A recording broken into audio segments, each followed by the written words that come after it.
chance to hear it, so let her tell it. People on the streets say Sabrina speaks. Tune into the show, she will let you know. Tell all your friends and family.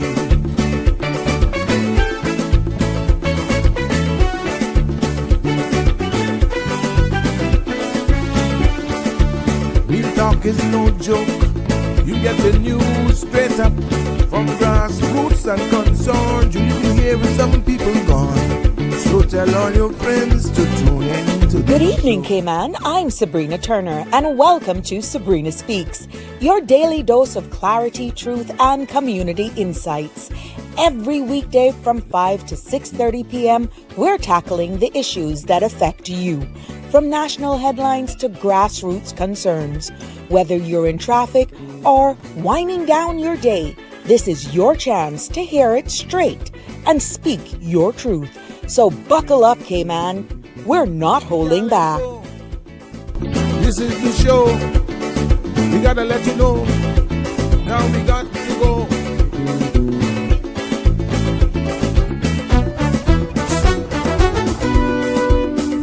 And now here's Sabrina.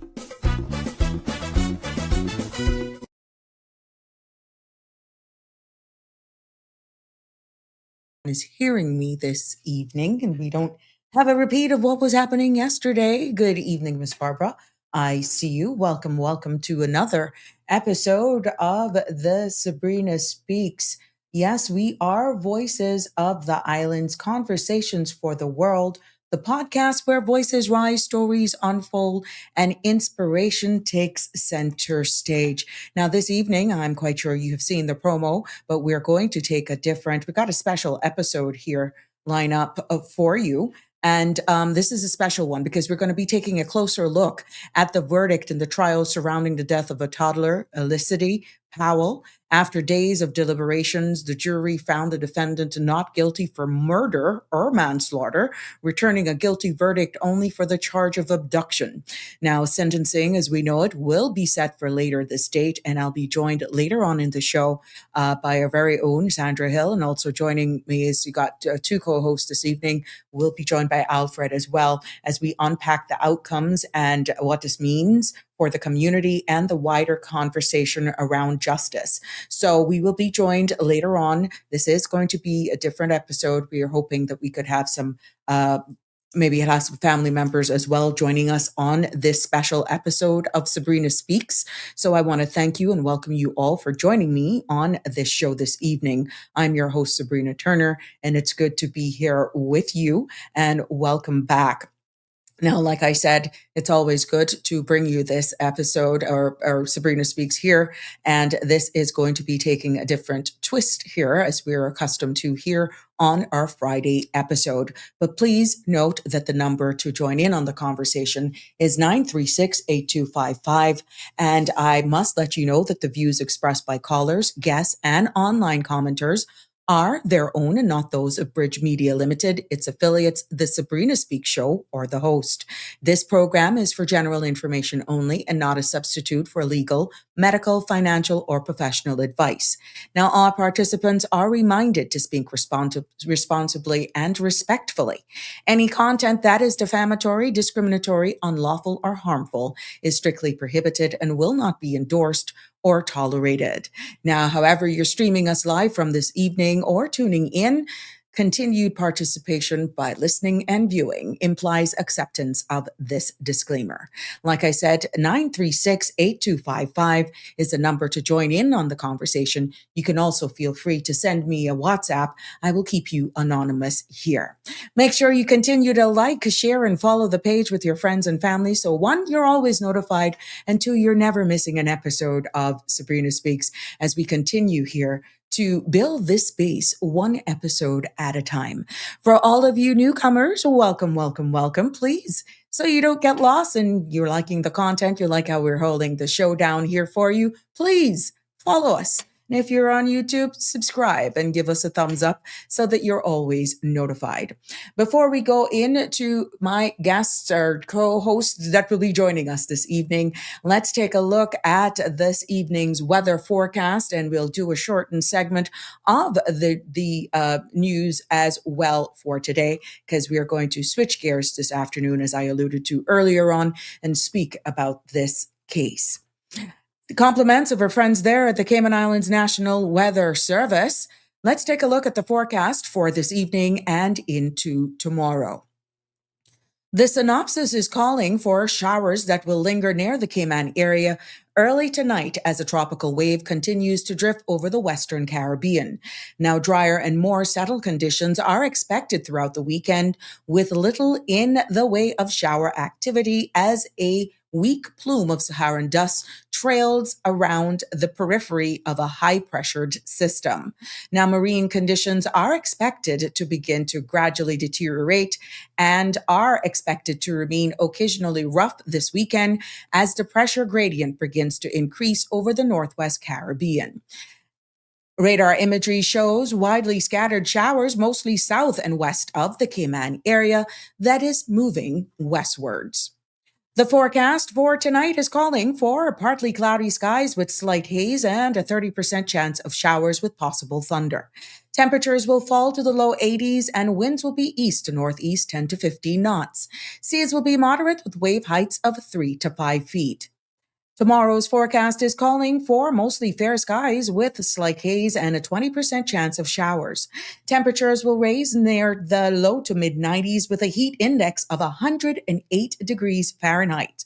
Now, winds will be easterly 10 to 50 knots with higher gusts, and first decreasing and becoming north to northwest from the afternoon. Now, seas will be moderate to rough with wave heights of 4 to 6 feet. There will be a high tide this evening at 10:40, a low tide at 5:04 a.m. tomorrow morning, and another high tide is expected at 11:25. The outlook is calling for mostly fair conditions throughout the weekend, with some early morning showers that are possible on Sunday. Occasionally rough seas again are expected to continue through the forecast period, with a small craft advisory remaining in effect as results. Now, from Monday, another tropical wave will make it into the Western Caribbean, and with this, cloudy skies, fresh and strong winds, and along with isolated thunderstorms can be expected. I want to thank our friends over there at the Cayman Islands National Weather Service for that. Now let's take a look for this evening local news right here on Sabrina Speaks. We see where Premier Andre Ebanks says that the Cayman delegation had excellent engagement at the NAIC summer meeting in Ohio this week. With Cayman's NAIC equivalency application now formally submitted, the team met directly with U.S. regulators to discuss the application, regulatory alignment, and strengthening cross-border cooperation. Now, the Premier thanked the Parliamentary Secretary, Julie Hunter, ministry representatives, CMO officials, and CIRCA attendees for their teamwork and expressed appreciation to the state of Ohio for hosting. In other local news, we see where the Cayman Islands government has released a summary of cabinet meeting held on Wednesday, August 5th. Cabinet noted the governance policy framework and the application process for prohibited immigrants' entry permit requests. Now, ministers approved a funding reallocation for the Ministry of Social Development and Innovation and the National Cancer Policy and the Tobacco Amendment Bill for transmission to Parliament. Cabinet also authorized drafting instructions to amend the Tax Information Authority Act. We see in Little Cayman, the bid for UNESCO World Heritage status is being positioned as a major opportunity to elevate the island and its pristine coral reefs onto the global stage. Official says the denomination highlights the ecological significance of the sister islands and aims to secure recognition among the world's natural wonders. The proposal underscores ongoing efforts to protect the reef and strengthen international awareness of Cayman's unique marine environment. In also local news, the opposition is calling for accountability following a new report that outlines long-standing failures in governance and financial management at the Health Services Authority. Now, the assessment conducted by local consultants highlights systemic issues that have persisted over several years. Opposition member says that the findings demand urgent attention and action and strengthen oversight, improve financial controls, and restore public confidence in HSA's operation. As we close out this segment, let's take a look at the business markets closing for today. U.S. markets ended lower today with all three major indices pulling back from recent record highs. The Dow Jones closed down at 0.13% at 53,771, and the S&P 500 slipped 0.18% to 7,785. And the Nasdaq fell at 0.36%, finishing at 26,705. Global markets were mixed with modest gains in Japan and South Korea, while European and Asia indices modestly declined. There you have it. That is our local news and our markets closing for today, right here on the Sabrina Speaks. Regional news will be retained as of next week. Welcome, welcome, one and all. And it's good to have you joining me here for another episode of Sabrina Speaks.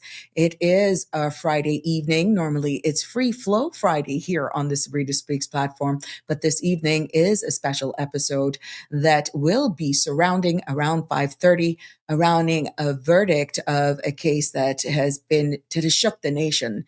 And we will be speaking, and I'll be joined by Auntie Sandy and Alfred as our guest this evening as we recap and have a conversation and a call for justice here at around 5:30 this evening. I want to extend welcome and reminder notices as well of the East End and Northside local farmers market that will take place tomorrow from 7 until around 5. And please note all the sponsors, and remember, for their students of East End, Northside, and the Clifton Hunter High School, if you need any uniform adjustments, Needles and Friends will be providing free alterations for like buttons, zippers, any adjustments, that sort of stuff. And you're being asked to take your children down to the grounds for any alterations, and this will be free of charge. Let's take this opportunity as well to say happy birthday to all of those persons who are celebrating birthdays today. Happy birthday to all of you celebrating birthdays. We're wishing you many, many more. And that's from all of us here on the Sabrina Speaks platform. Maybe you're celebrating an anniversary or a very important milestone. Maybe you're celebrating going back to school. To all of my teachers, I gotcha. Well, you know what? Whatever it is, just be thankful. Just be thankful, but we're celebrating and we're sending all the love out to you. But we cannot be remiss of those persons amongst us who are mourning the loss of a loved one. We want you all to know that our thoughts and prayers are with you all as you navigate. Yes, that'll be fine. As you navigate this time as well. So our thoughts and prayers for you going out to all of those persons who are navigating any challenges or difficulties at this time. Miss Barbara G is joining us. Happy Friday to you, my friend. How are you? What plans you got for the weekend, my sweet? I hope you're going to be behaving. Or are you going to go out and spend some time with family? And guess what? Look at here. Miss Donnie is in the house. Yes, Donnie is in the house, one of our content creators in Bloom. And everyone, if you don't know who Donnie is, that's Dawn. She is the owner of Green Valley Nursery, who really just brightens up this segment of Sabrina Speaks daily and sharing with us a lot of beautiful flowers. And I must say, Dawn, thank you so much for sharing some of the beautiful images with us. Yes, and Connie Bonnie is also a content creator in Bloom, and she is right now off. But that's okay. We're not going to hold it against you, girl. We're not at all, because she too is very loyal. We got also content creators sharing other forms of blooming, and I'm talking blooming when it comes to food. Yes.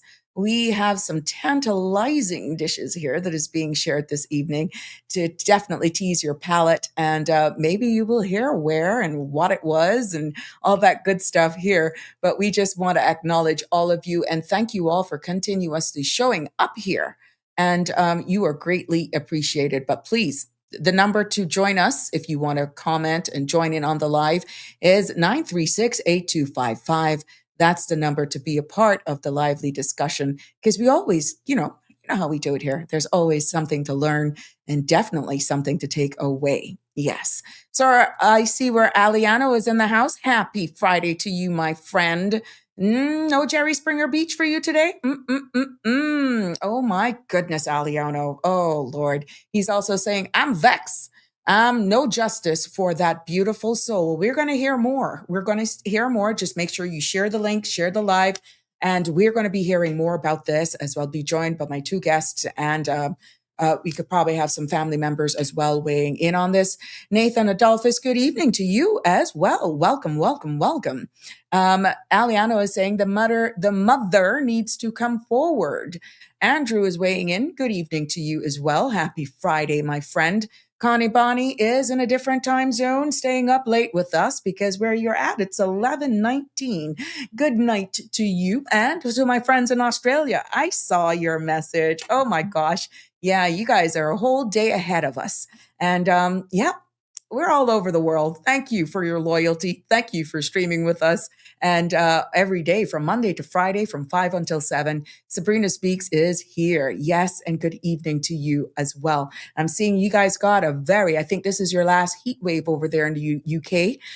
For all of my people in the United Kingdom, oh gosh, you guys have been slammed with these heat waves. Yeah, that heat over there is totally different. Yeah, Mr. Geraldo. Good afternoon to you as well. God bless you more, Cayman Islands. Ah, so nice. Thank you. Thank you. You're becoming a regular. It's good to have you here. Look at bad girl, Carol. And I know who's in there. Big up the Slay crew, of course. And my friend, Miss Mattis. Yeah, she's in there making trouble. I wonder what hairstyle you're going to pull off, Miss Mattis. What are you going to pull off? I'm just talking your business. Ashley and Selena, the nail tech girl. I changed her name again today. Oh, so help me. But to all of you, you want the best braids. You want the best boho. Yes, shameless plug for the Slay crew over there. Ashley is the bomb. Carol is the bomb as well. And Selena, yeah, the nail tech, she gets a different name, different episode. It all depends, girl. Just go down to Slay. If you know where High Tech Electronics is, Slay Beauty Bar is right there. Connie, no intent to send until I get back home. So you're saving them up. Well, you know what? We got another content creator that's sending us, our content creator in Bloom, some tantalizing dishes here, Connie Bonnie. Yeah, I wonder which Asian he has been around. Well, I'm going to tell you a little story here before we get into that segment where we talk about this case. I was invited out to lunch today, and thank you for the invitation. And as content creators, these are some of the delicious stuff that we engaged in. And Connie, you'd be so disappointed. I had my hopes up for a fine gentleman that was there. And I just got so disappointed when he introduced me to an Asian out of nowhere. So yes, I will continue to share the pictures, and maybe on one episode of their show, we will get the true revelation of really what's going on. So Connie, and for all of my regulars, you will know exactly who I'm talking about, who shares the food. Look at this. Isn't this delicious? But there's a story behind all of this. My heart was broken. And for all of you who love that voice, who are regulars of the Sabrina Speaks, yeah, heartbroken to the core. So we're going to do a little investigation, Connie, but he's cheating on us. And yes, we were right. There's an Asian somewhere out there. I'm narrowing it down. So Connie, when you get back, you and I are going to go on some incognito trips. And look at this, look at this, look at this. Yeah, all of that. And yeah, and these are mocktails. Mocktails.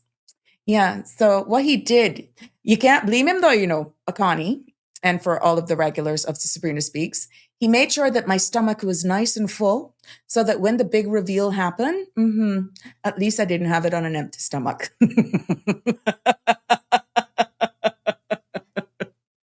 Oh, Connie, loon pasa pasa, right here, girl. Loon pasa pasa. Yes, my dear. Oh my gosh, you can't wait. Yes, we can't wait to have you back as well. But it's good fun for those of you who understand this segment. You will get the joke, and we are into each other's business like you would not believe. You let me in, and we're definitely going to take it on. We're going to add on. We're going to take off. We're going to spice it up. We're going to, we just turn up the heat. But yeah, Connie, that's what he did, you girl. But at least he fed me. He fed me.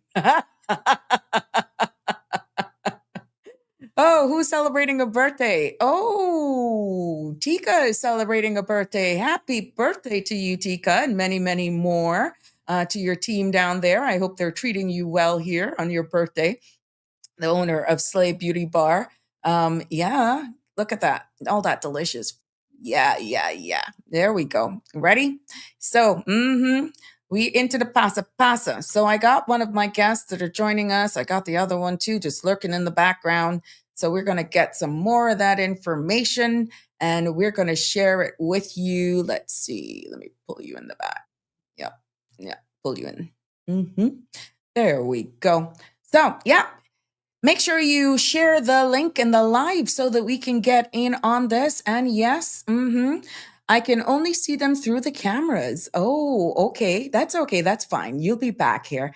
Hello, Margie. It's good to have you join us. Thank you for being with us this evening. Happy Friday. Miss Bonnalie is joining us as well. And you too are sharing how upset you are. I'm quite sure this is going to be a hot topic. And yes, we are going to be breaking this down and talking about it more. And yes, we can understand. Many people are scratching their head about how can you abduct somebody, be guilty of abduction, and then, yeah, it's not making any sense. But we're going to break it down. You're invited, 936-8255. You see the number there on your screen. If you want to join in. Miss Howard, hi, Miss Friend. Yvette, how are you, my love? Yes, yes, yes. Oh my goodness. Even Cameron is jumping on today. Wine Down Friday. What's your wine of choice this evening? Well, we changed it up a little bit, Cameron. This is going to be a special episode where we're going to be breaking this down and speaking more about the trial recap of baby Elicity and the verdict that was handed down. So we'll be joined by Auntie Sandy and Alfred to discuss this and break this down anymore. I'm just too upset. I just had some mocktails. And yeah, hanging out with some cool friends. And yeah, so we're going to be talking and just breaking this down. Yes, yes, yes. Mr. Real. What you say? Sweet Mr. Real? That's what he did. That's what he did as an Asian. Remember, I told you, something was up with that individual. You see all those tantalizing dishes they've been sharing with us? I knew something was up, but at least he fed me. So I didn't have to take it on an empty stomach. God knows I would have ended up on Mile Road. The lick would have licked me down. Oh, yeah. I had high hopes, though, in the back of my mind. Did you hear him praying this morning? No, but I heard it is something. Well, maybe we may get one under the circumstances. He is very good at that much. I give him credit for that. And of course, I'm quite sure we are going to hear maybe some of those prayers a little later on. And maybe he will more than likely give a prayer for the family, for the nation, because of how upset we are of this unfortunate situation. I mean, well, yeah, we're not going to go too much into it, but the anger that people are really expressing right now, and I'm feeling that it is so timely to have this outlet for this space. I'm happy that we are able to provide this space so that we can hear from you and definitely just look at it, just break it down. Now that the case is done and the verdict is in, we can speak about it more openly. And yeah, so 936-8255 to join in on the conversation. Wake up, Cayman Islands. Some places caught a fire today. A nationwide alert was sent out on our phones about fires. Yeah, you guys have been having a lot of brush fires over there in the United Kingdom because the heat has been so bad. And Connie is saying, yes, that it was really, really bad last night. Tie a balloon to him so you don't lose him. Lord. Yes, Plain and Straight is also joining us this evening. Hello, good evening to you as well. Corrine Ebanks, my birthday was on Saturday the 9th. Oh, yeah. Oh, well, happy belated to you as well, Corrine. I hope that you had a very good birthday.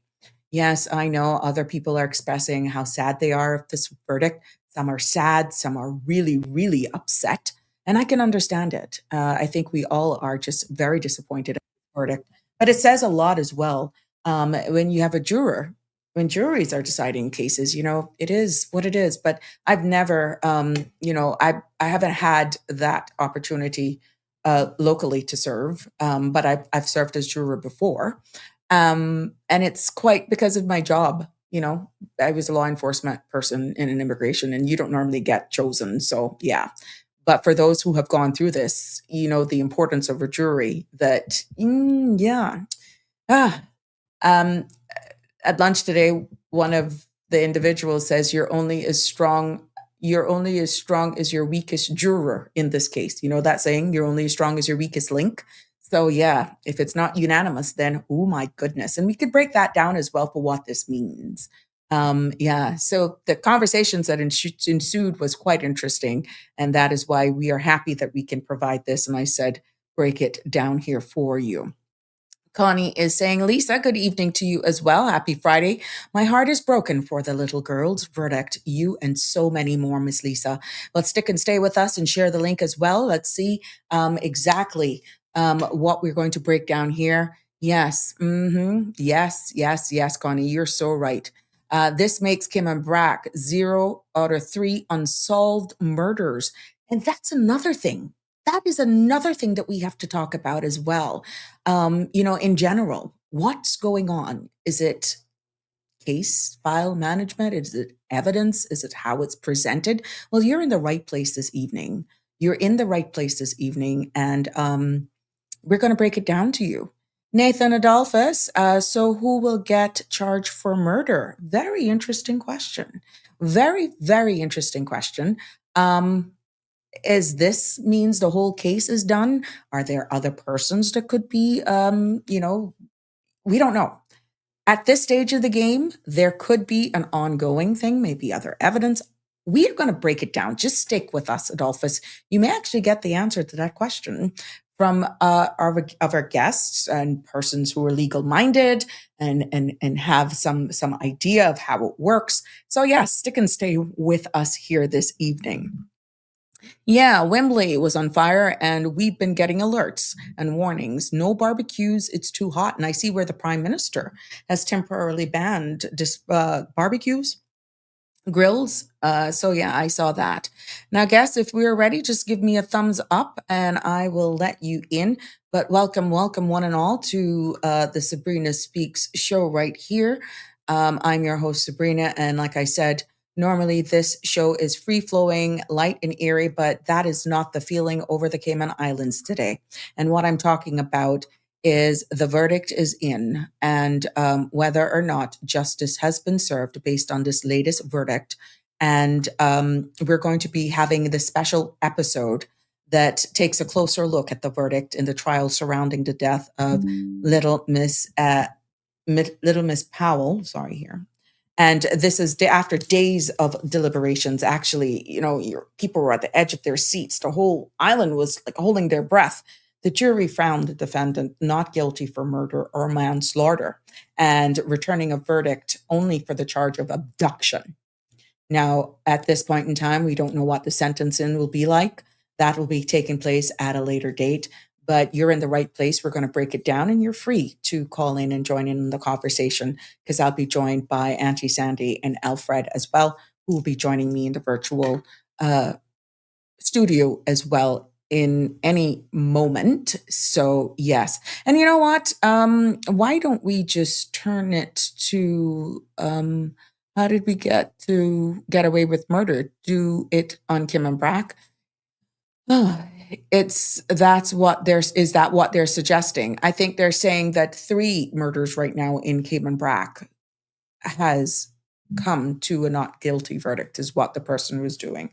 So yeah, it's It really begs to question what's going on. I don't know. I can't answer. I can't speak for that. So, Cameron, I'm sure the verdict has a lot more implications that we're not told. So let's see. Um, are we ready? Just give me an idea. Give me a thumbs up if we're ready. Yep, yep. Are we? I want to pull these in. I'm going to pull in Alfred because he did such a wonderful job at the prayer this morning. I think it would be wise for us to start off with a prayer. I'm going to ask Alfred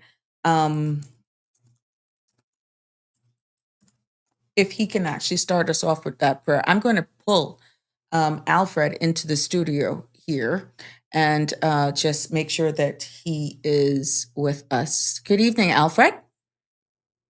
Alfred, are you with me? I am with you. Can you hear me? Yes, I'm hearing you loud and clear, and I'm quite sure my audience will, or they will tell us momentarily. Now, we know Okay. that you are one of our two guests. Miss Sandra will be joining us momentarily. And we I'm hearing about this prayer that you did this morning. I missed it, but how fitting would it be for you to share a prayer, understanding how the country right now is feeling based on this verdict that has been received, and to just hold that family together? Um, would you be so kind to do a prayer for us this evening? Certainly. I think it is a bit of a difficult time for everyone, like you said, the nation involved because of the verdict. So if everyone listening could just, I guess, bow their heads as I Mhm. pray. Okay. So it's a bit of a difficult one for me, but Heavenly Father, today we lift up the family of little Elicity. We do not presume to know what is in their hearts tonight, Father. We do know that grief doesn't move in a straight line, and a day like today may bring many emotions at once, for which there's simply no words. So, Lord, I ask that you meet them exactly where they are. Simply hold them, Father. For the mother who has carried questions, memories, and the unbearable absence of her child, give her a strength that doesn't demand silence and a peace that doesn't require forgetting. For every grandparent, sibling, relative, and loved one who has carried this loss alongside her, surround them with gentleness. When words fail, let presence be enough. When sleep is difficult, Father, grant rest. And when memories return painfully, let love accompany them. And Father, where there are unanswered questions, give this family the grace to live without being consumed by them. Where there is anger, give them somewhere safe to place it. Where there is disappointment, do not let anyone tell them how they ought to feel. Where there is exhaustion after years of waiting and searching and listening and hoping and enduring, grant them permission simply to breathe. Protect them also from the noise of the world, Father, from careless opinions, speculation, gossip, and people who may speak about this case while forgetting that behind every headline is a family who loved the little girl. Help all of us to remember her first as a child who was loved. And Lord, we pray also for our Cayman Islands. This case has touched more than one family. It has touched a nation. In a country as small and as closely connected as ours, pain travels very quickly. Rumors travel quickly. Anger travels quickly. So, Father, we ask that you give us wisdom in how we speak, restraint in what we repeat, and compassion in how we respond. Keep us from becoming a people who consume tragedy as entertainment. Teach us to ask hard questions without becoming cruel, to demand accountability without abandoning fairness, and to seek truth without destroying one another in the process. Give wisdom and integrity to those entrusted with our justice system, our police, our courts, our medical professionals, our leaders, and every institution responsible for protecting the vulnerable. Where systems need strengthening, Father, give us the courage to strengthen them. Where mistakes have been made, give us the humility to learn from them. Where children are vulnerable, make us more watchful. Where families are struggling, make us more willing to notice. And let this nation never become so accustomed to tragedy that the suffering of a child becomes just another story we discuss and move on from. May Elicity's life remind us that every child in these islands is precious, every family deserves dignity, and every institution entrusted with human life carries a sacred responsibility. Lord, we ask for truth wherever truth can still be found, accountability where accountability is due, wisdom for those entrusted with justice, and humility for those of us watching from the outside. But above all tonight, Father, we ask for mercy and grace for this family. May they feel no obligation to call today closure. Some wounds do not close, Father, because a courtroom speaks. May they instead be given something quieter and more honest, the strength to continue, the freedom to grieve in their own way, and the reassurance that Elicity's life was greater than the circumstances of her death. Let her name be spoken with tenderness. Let her memory be protected with dignity. And when this family feels that the weight is simply too much to carry, Father, we ask that you carry what they cannot. Surround them tonight with people who know when to speak, when to listen, when to embrace, and when simply to sit beside them in silence. May love be louder than the noise surrounding this case. May compassion be greater than curiosity. May wisdom guide our nation. And may this family know, especially tonight, Father, that their little girl has not been forgotten. We place them, Father, and we place these Cayman Islands in your care. Amen.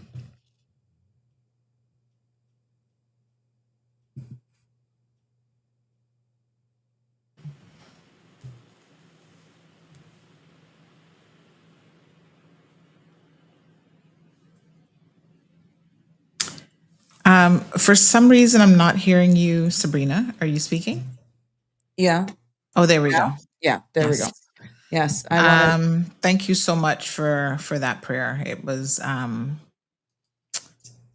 yes, it was very appropriate, and hopefully, I feel like we all need a moment with this one.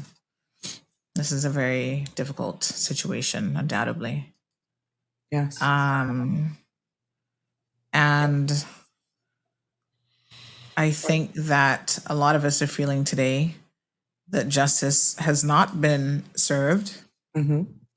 But as we see in that prayer, sometimes justice does not come immediately.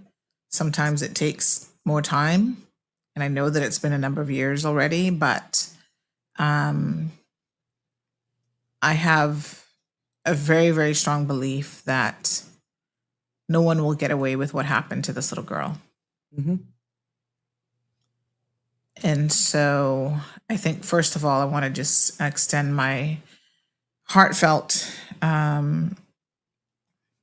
just apologies to the family. I know this is obviously not the outcome that they would have wanted. And it's just a really, really difficult situation.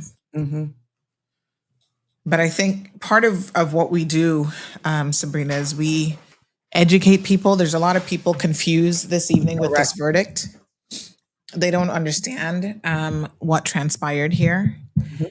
And so what we aim to do today is to bring some degree of clarity to what happened with the trial so that people can understand. Because I think that through understanding, even the jurors who perhaps are now reflecting on their decision may learn something from this process. I have seen a lot of trials, and one thing that always strikes me is how many people, we continue to have a jury-based system, but I'm surprised at how many people don't quite understand how jurors work, how the system works, and perhaps we could, through this evening's program, shed some light on that, yes, with a view to educating people. Yeah. So if What we does can, this mean? Yeah, go ahead. You start, no, because I I know was you've good. been following this a lot, but I mean, with a verdict of this nature, and I'm hearing it even on the way home. How can one be found guilty for abduction but then get off? It's just, and then looking at the role of jurors, I think that is what we need to zoom in. You know, what happens behind the scenes when you end up getting a decision like this? How does it all work? Yeah, this has got to be, just my humble opinion, Mhm.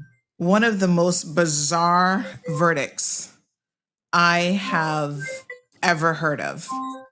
Like, I'm not sure that I understand it because, okay, each charge obviously stands on its own to a certain extent.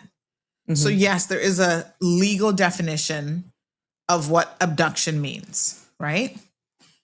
But if you're a juror and and it was, that part of it was a unanimous decision. So they all Mhm. agreed that he abducted her.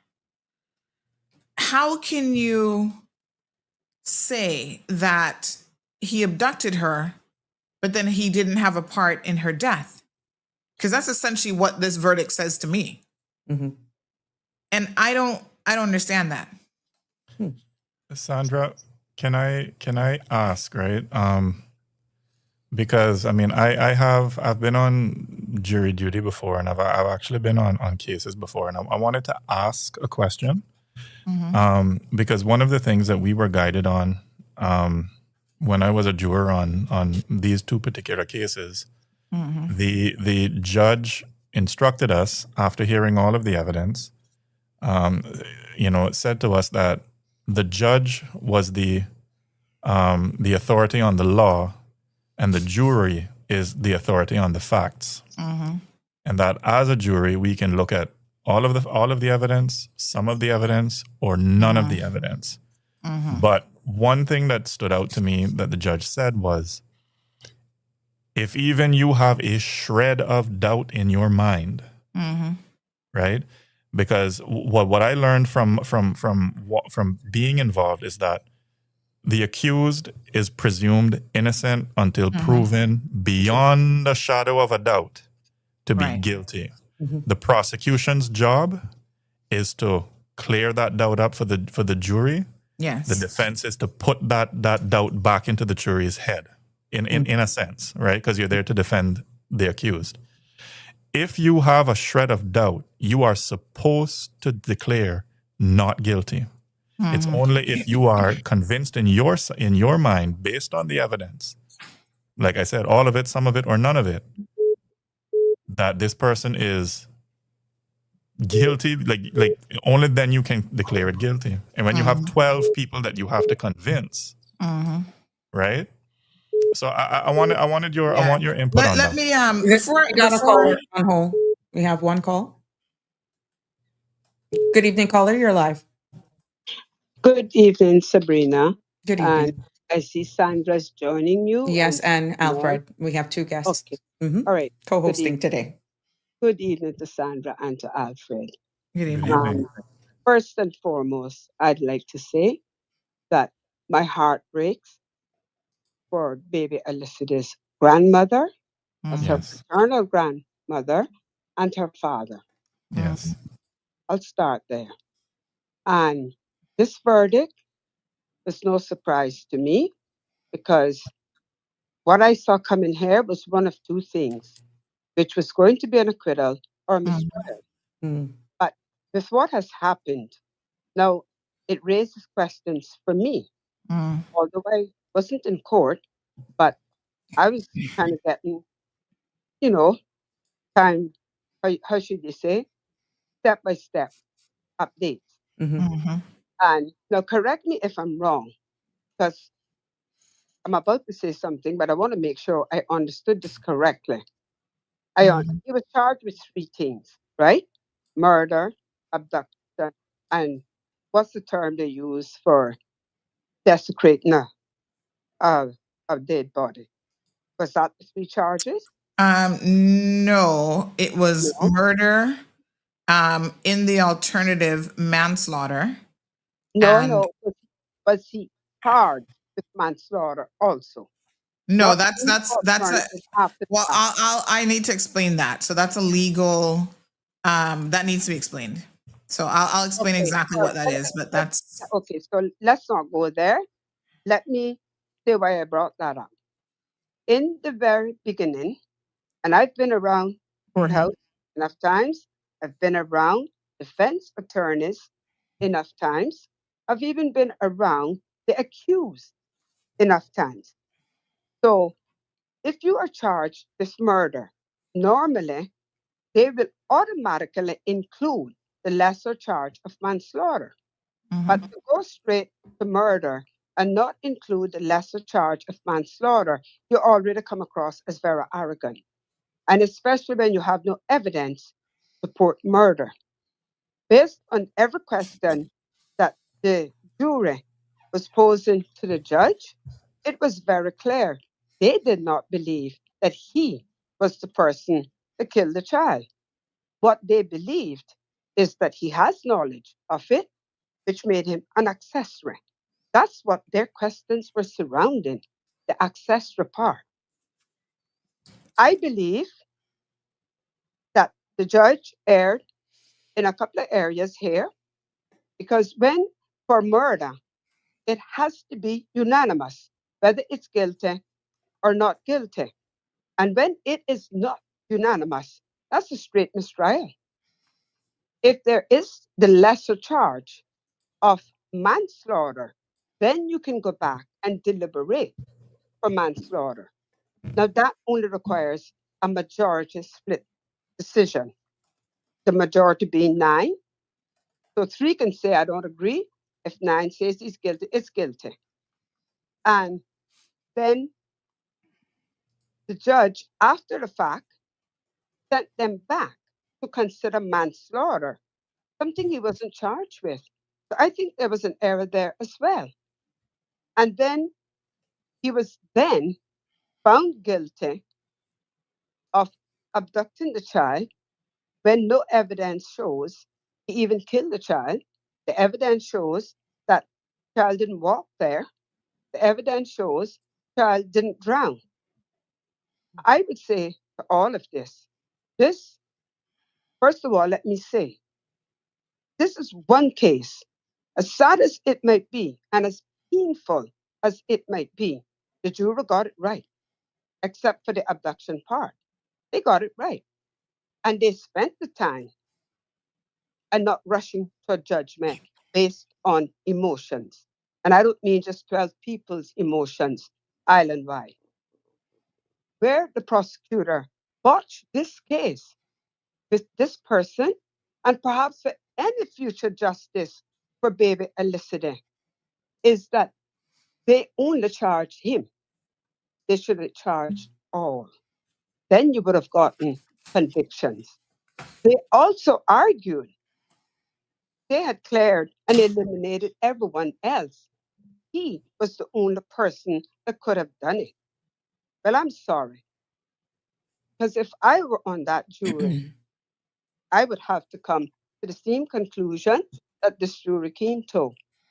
And as I said, as painful as it is, that the family didn't get half justice today, this to me rests with the prosecution. And I understand they brought in a special prosecutor to do this case.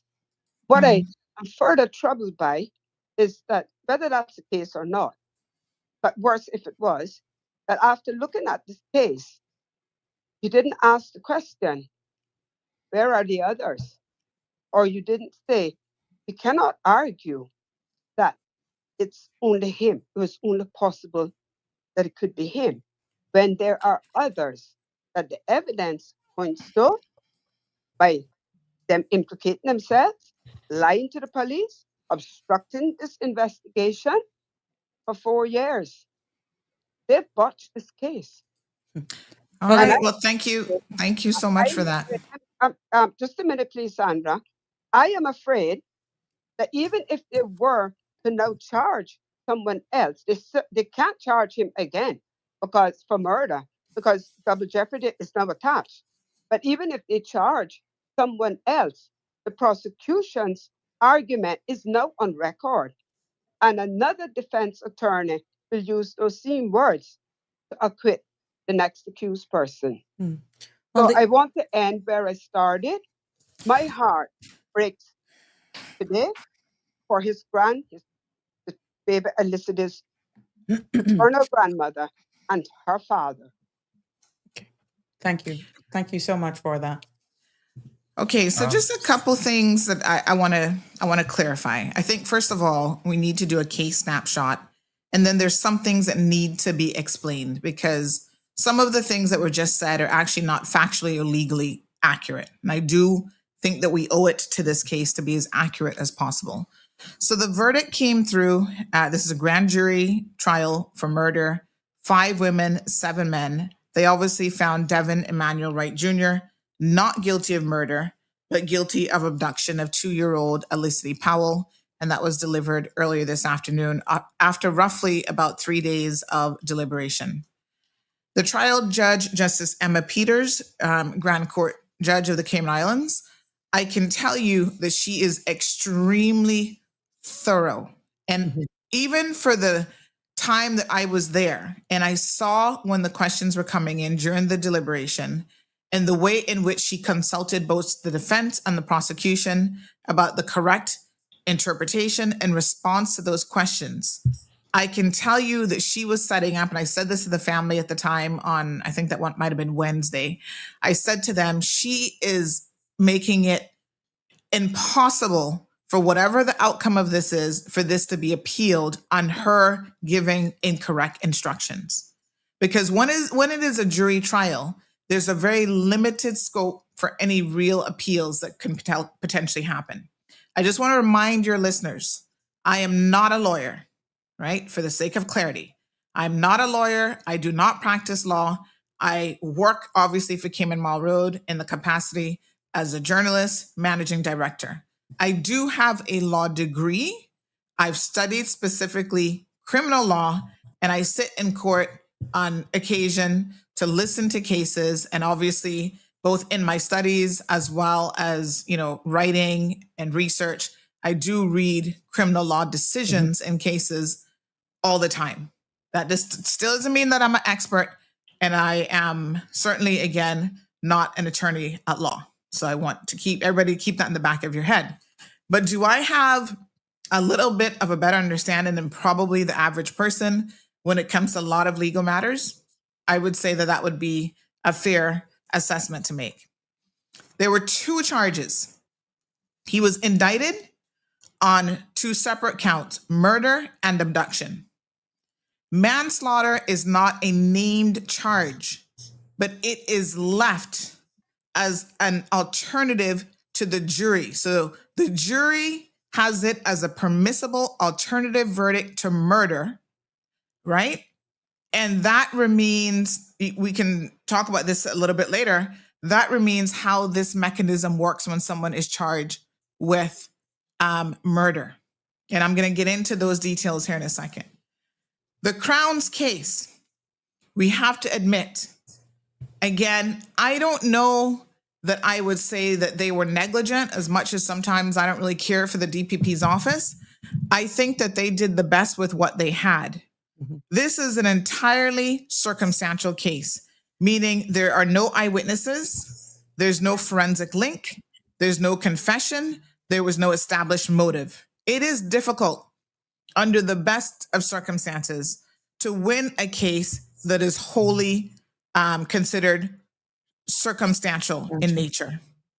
The Crown's theory was one of elimination. In other words, there were 3 adults in the apartment with that child. The child's mother, Devin Wright Jr., and his cousin, I can't remember her name now, McLean, right? And so their position was to start with Devin Wright. Now, I have a theory that they may not be ending with him. So there is nothing stopping the DPP's office from having another bite at this cherry, not at him. Because so it's not all over. Not necessarily. Because as the caller said, they cannot really go after him again. But what they can do is go after the mother. or even the cousin. And I've got a theory about why they did it in this particular order. The mother was willing, just from a factual nexus perspective now, the mother was willing to testify against Devon once their relationship ended, right? I suppose at the end of the day, her testimony was of limited usefulness, either because she doesn't know, if we take her at face value, she doesn't know anything more, anything further, or she's not being entirely forthcoming about everything that she does know. Because there's a motive. There's no doubt that there's a motive. And I don't want to get into the whole realm of speculation, but I think that we also need to understand and to know that the streets talk plenty about this case. And the streets have discussed what that motive likely was. And I think that, you know what, we just put everything on the line. That's how I feel about the situation. Now, his defense attorney, Stan Reese, who's a KC, argued, of course, that the evidence was circumstantial, the timing was somewhat uncertain, and the jury could not be sure to the criminal standard. On anything less than sure, the verdict has to be not guilty. Now, this criminal standard, it's important to understand what the criminal standard actually is. One of the key things that tells us how this jury was thinking were the jury questions that they came back with. Basically, they came back with the same question on more than one occasion, which means that there were members of the jury who were confused, right, about how to get to that guilty verdict. And so I am going to talk about some of that here as a consideration as well. To be very, very clear, the Cayman Islands Penal Code has offenses, manslaughter and murder, under Section 6, which is covered offenses against the person, Sections 180 to 188, in terms that track English common law directly, including retaining the historical phrase, of malice aforethought as the mental element of murder. So with all serious criminal offenses, there are two things that is required. There's the act, and then there's what is called the mens rea, right? The mens rea, a lot of us in sort of common English might think of it as the reason, the mental element, like you intended to do it. Right. Right? Guilty mind. So the guilty mind. So yes, for murder, which is the highest charge of these, it requires a very different mens rea. That's where you have the phrase malice aforethought. The intent has to be there. Now, you can kill someone. There can be an unlawful killing of someone without the mental element required for murder. And that is where you get into it then being a manslaughter charge, or killing that would otherwise be murder, but for a recognized partial defense, right? Or you just don't have the mental element. So let me give you an example. If you and I go to rob the bank, and in the process of robbing the bank, you as my, co-robber, criminal, decides to pull out a gun and shoot someone. And I did not even know that you had a gun, right? You can't say that I had the mens rea required for the death of that individual. But if I had not been there with you committing that robbery, right? So it's a criminal enterprise. In the commission of one offense, you can commit a secondary defense, then that person would not have died. So you might be charged with murder, and I could be charged with murder and in the alternative, manslaughter. Right. Right? And that is what exactly has happened here. Manslaughter was very much on the table here for them to consider. So, But Sandra, can I ask a question, right? Did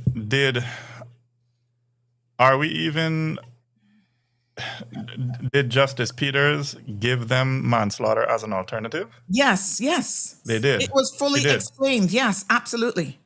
And in fact, even today, earlier this afternoon, they came back and they asked questions about, where they, to, again, give you an indication of what they were thinking. And the judge specifically said to them, right, that if you cannot find, I'm just trying to find a notation here because I actually took this down. But she actually said to them today that if you cannot find him guilty of murder, then you should consider, let me just read this to you, right? Because this came up exactly in the trial today, to be very, very clear. So what was said, 1 second here. So the judge said she received a note from the jury. So when they're deliberating, if they're unclear on matters of law, because as Alfred said earlier, when you're a juror, you are presented with the whole case. You hear the witnesses. Sometimes witnesses are live witnesses. Sometimes agreed statements are just read out in court. They have the bundle. They get to see evidence. They get to see photos, forensic pictures and reports, analysis. So there's a lot of information that they have to consider. But their job is to focus on the facts. Do they believe that factually this is what happened? Right. And it's the judge's role to then deal with issues of law. So at times the judge will say, we need to take a break. I need to remove the jury from here because this discussion has nothing to do with them. We need to make certain determinations. That's what they call legal arguments, right? Yeah, legal arguments, but even on how to clarify questions for the jury. So on Wednesday, when the questions came in, I think it was Wednesday, there was a question again that came in about, did he have to be there at the time of her murder? And so the judge was very, very specific. She took time to reflect on the question. She asked both the DPP's office representative, that KC, and the defense KC to send her their thoughts on how she was going to respond and instruct the jury on this. And she made it very clear, right? He does not, when you talk about a principal offender and the presence at the time of death, he did not, as a alleged principal offender, there is no requirement that he was actually there at the time of her death. Correct. And this is what people don't understand. Public opinion is one thing. And I got a WhatsApp that actually says, people, this whole thing about at large don't understand a term, and I'm quoting, reasonable doubt. There was enough evidence in this person's opinion to prove beyond reasonable doubt that Mr. Wright removed the child from the residence. But on the second count of murder, whilst all things and public opinion points to him committing the murder, there's enough reasonable doubt to not convict him for murder. And Ms. Brenda says that she gave manslaughter after the fact. No, she didn't.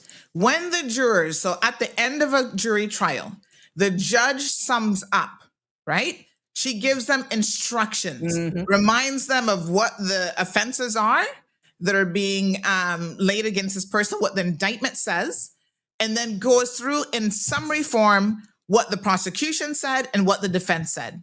Right. At that time, she specifically instructed them, the charge is murder. If you cannot find him guilty of murder, you always have on the table the manslaughter option. It's never after the fact. It is always on the table. Right. Right? So, but I need to explain this because this is very, very important because the jurors seem to be very confused about this. If he didn't have his hand on little Elicity's neck and he caused her death, like he was the one with the hands on the neck and very last minute, he saw her take her last breath. Could he still be convicted of murder, although there's no evidence to that effect? And the judge's instructions were yes. He doesn't have to be there at the time of her death.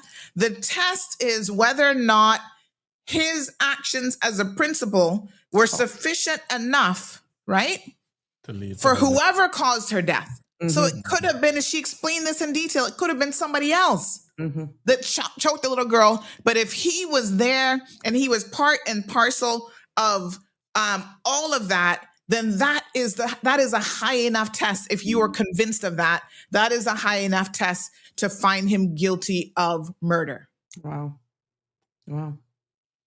That is, I mean, But it's not Do you recall there being any DNA or forensic or evidence or fingerprinting that there proved he was wasn't. involved There directly? wasn't, unfortunately.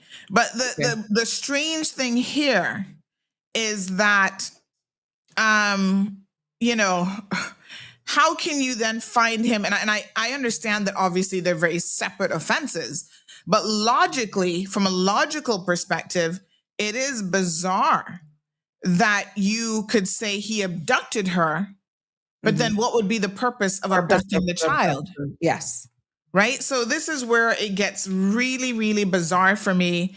And I agree with Ms. Brenda because it's such a bizarre situation. In my honest opinion, they probably should have found him guilty of nothing. I mean, it would make more logical sense, put it this way. They would have found him not guilty of nothing or guilty of everything. It is really bizarre to find him guilty of a lesser offense, which basically says that he took the child. Right? That's what abduction is all about. And then to say that he did not cause or contribute to the cause of the child's death. That is very, very bizarre. So, We got a Sandra, caller. okay. You want to take the call? I think we should probably go through a couple more things before we start taking calls, because I think the legal understanding of this is important, right? Okay. So, Sandra, Caller, I'm going to ask you to just call back, please. I'll just act, or I'll call you back. Okay. Thanks for your Sandra. understanding. Okay, go ahead. Go ahead, guys. Not to kind of, but for those of us who aren't lawyers, right? Can you explain in plain English the difference between circumstantial evidence and direct evidence? And is circumstantial evidence necessarily weaker, or can it still be strong enough to convict someone, like in this case?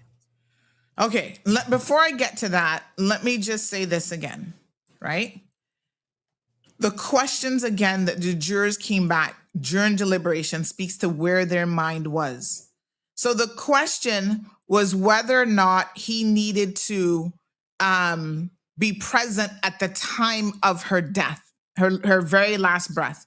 The judge said, this is a short legal answer, is no. English and Cayman law does not require a defendant to be physically present at the instant that death occurs in order to be guilty as a principle. What matters is that the defendant's own act caused the death, causation, not necessarily presence. Causation, yes. not necessarily presence. Oh my. That's hard for the average person to wrap their head around. Right. Which you could understand why it could be. I honestly think, again, based on their questions and multiple days, I think this is where the jury struggled. Yes, that's exactly where I was getting. How do you wrap your head around that?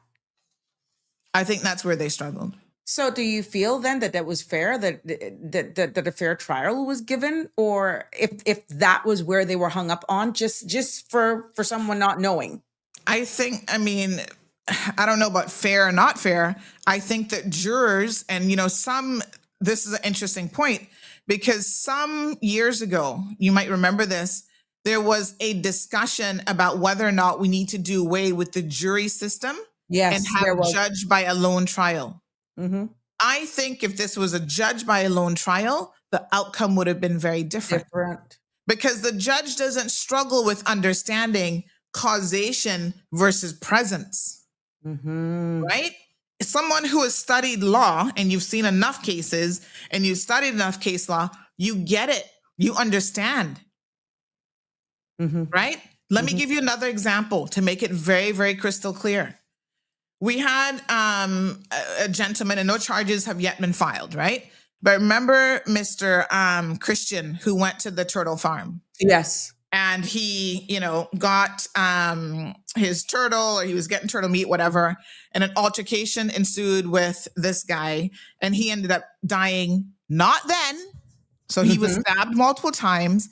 He didn't die then. He died several days later at the hospital. Now, everyone assumes that the guy who, by the way, has not yet been charged. Everybody's like, well, what are they waiting on? Why haven't they charged him? It's because they need to ascertain the Causation. cause of death. Causation. So this is another example. And I wish that, this is where public education, if we're going to continue with jury trials, is so important, right? So let me tell you now, if they cannot show that the cause of his death, that the man who stabbed him, that was the principal cause of his death, right? And it was something else, although he died later, they can't charge him with murder. Or murder. Yeah. However, or manslaughter, so in the alternative manslaughter. However, even if time has passed, say it's a week later, and you still die as a result of those injuries sustained. Burden of proof is that death was caused by, at that time. Right. If that was the cause of your death, then that person is going to be charged with murder and in the alternative manslaughter. So the difference between murder and manslaughter is simply the mental element that's required. That's why it's there as an alternative to murder. So if the jury feels like, well, he did cause her death, right? We believe that he was there, and we believe that he did something to cause her death, because there's no doubt that the child was murdered. This wasn't an accidental drowning, accidental situation. Somebody killed that child. Yes. And the forensic evidence proved, right, that somebody strangled that baby. So that being the case, the alternative is somebody did it with intent, or someone did it and the intent isn't there. Or you don't feel confident enough that you can say the intent was there. So in the American system, they have things like voluntary manslaughter, right? But it can be reduced for things like provocation, diminished responsibility. So in our law, we have section 186 of the penal code that talks about provocation. Section 185 talks about diminished responsibility.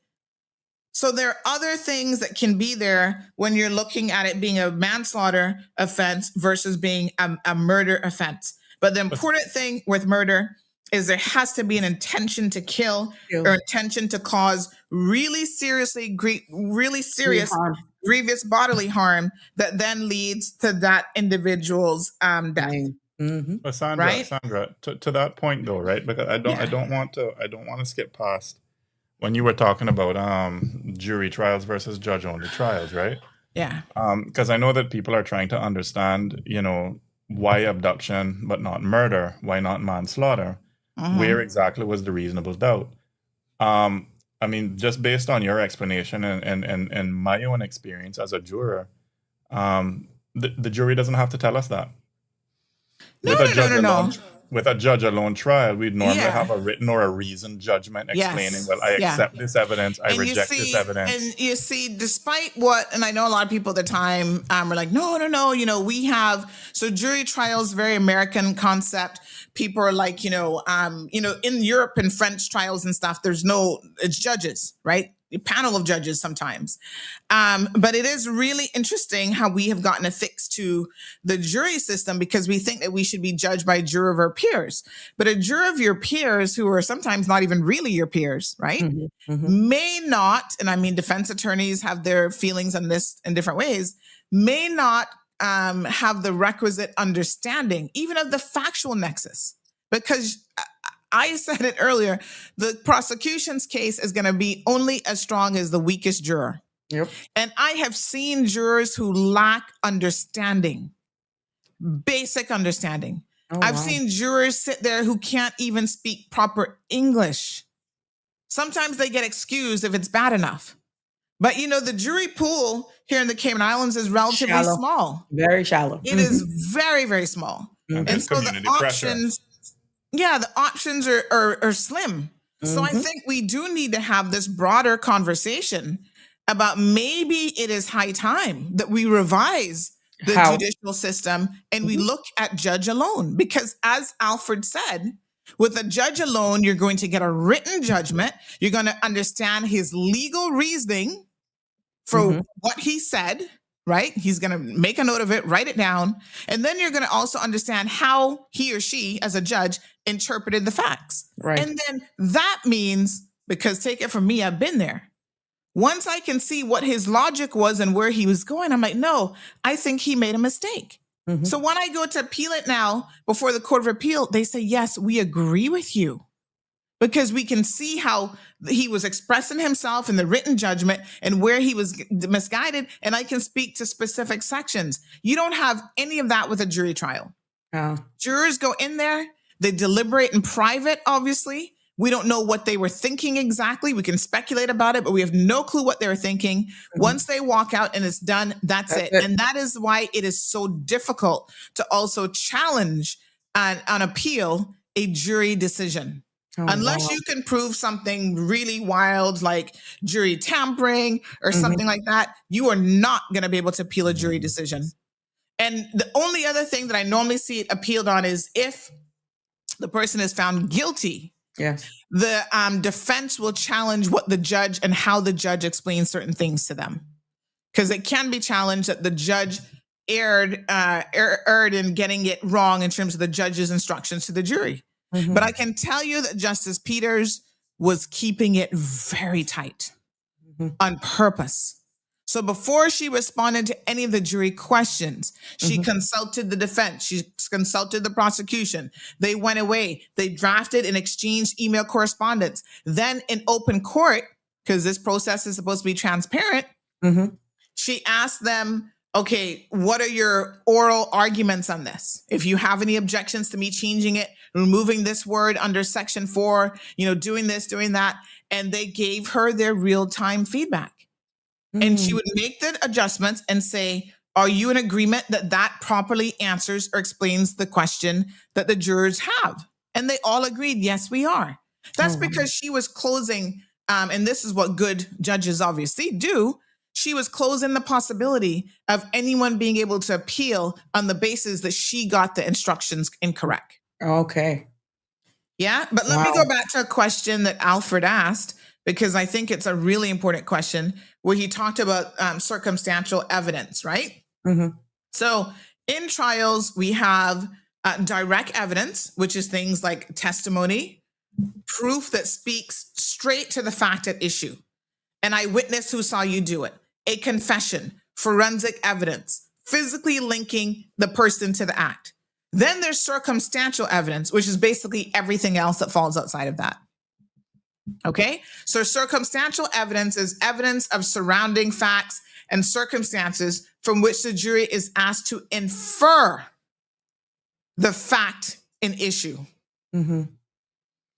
Now, there are cases that are largely circumstantial, if not 100% circumstantial, and there's still one. So there's this key legal point that circumstantial evidence is not lesser evidence. Although most people, the average person on the street would tell you that, that is not the legal position. Okay? Oh, well, it only had circumstantial evidence, so how can they convict of anything? The law draws no formal hierarchy in a case.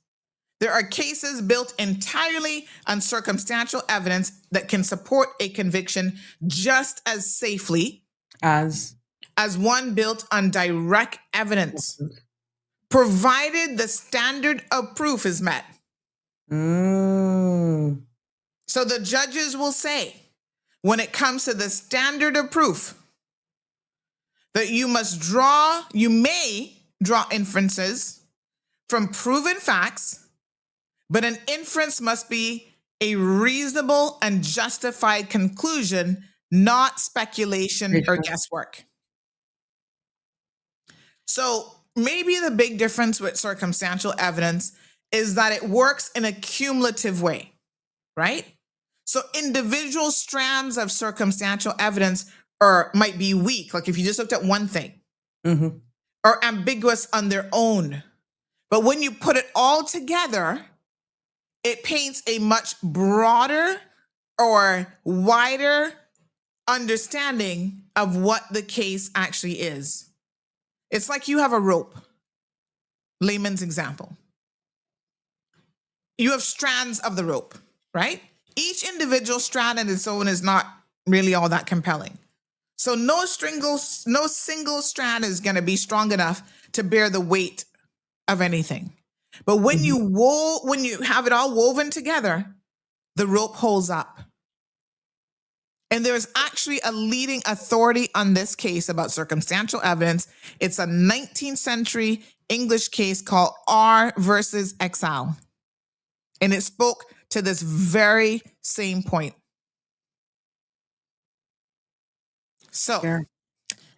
if there's a reasonable possibility consistent with innocence that is left open by the evidence, the jury cannot convict.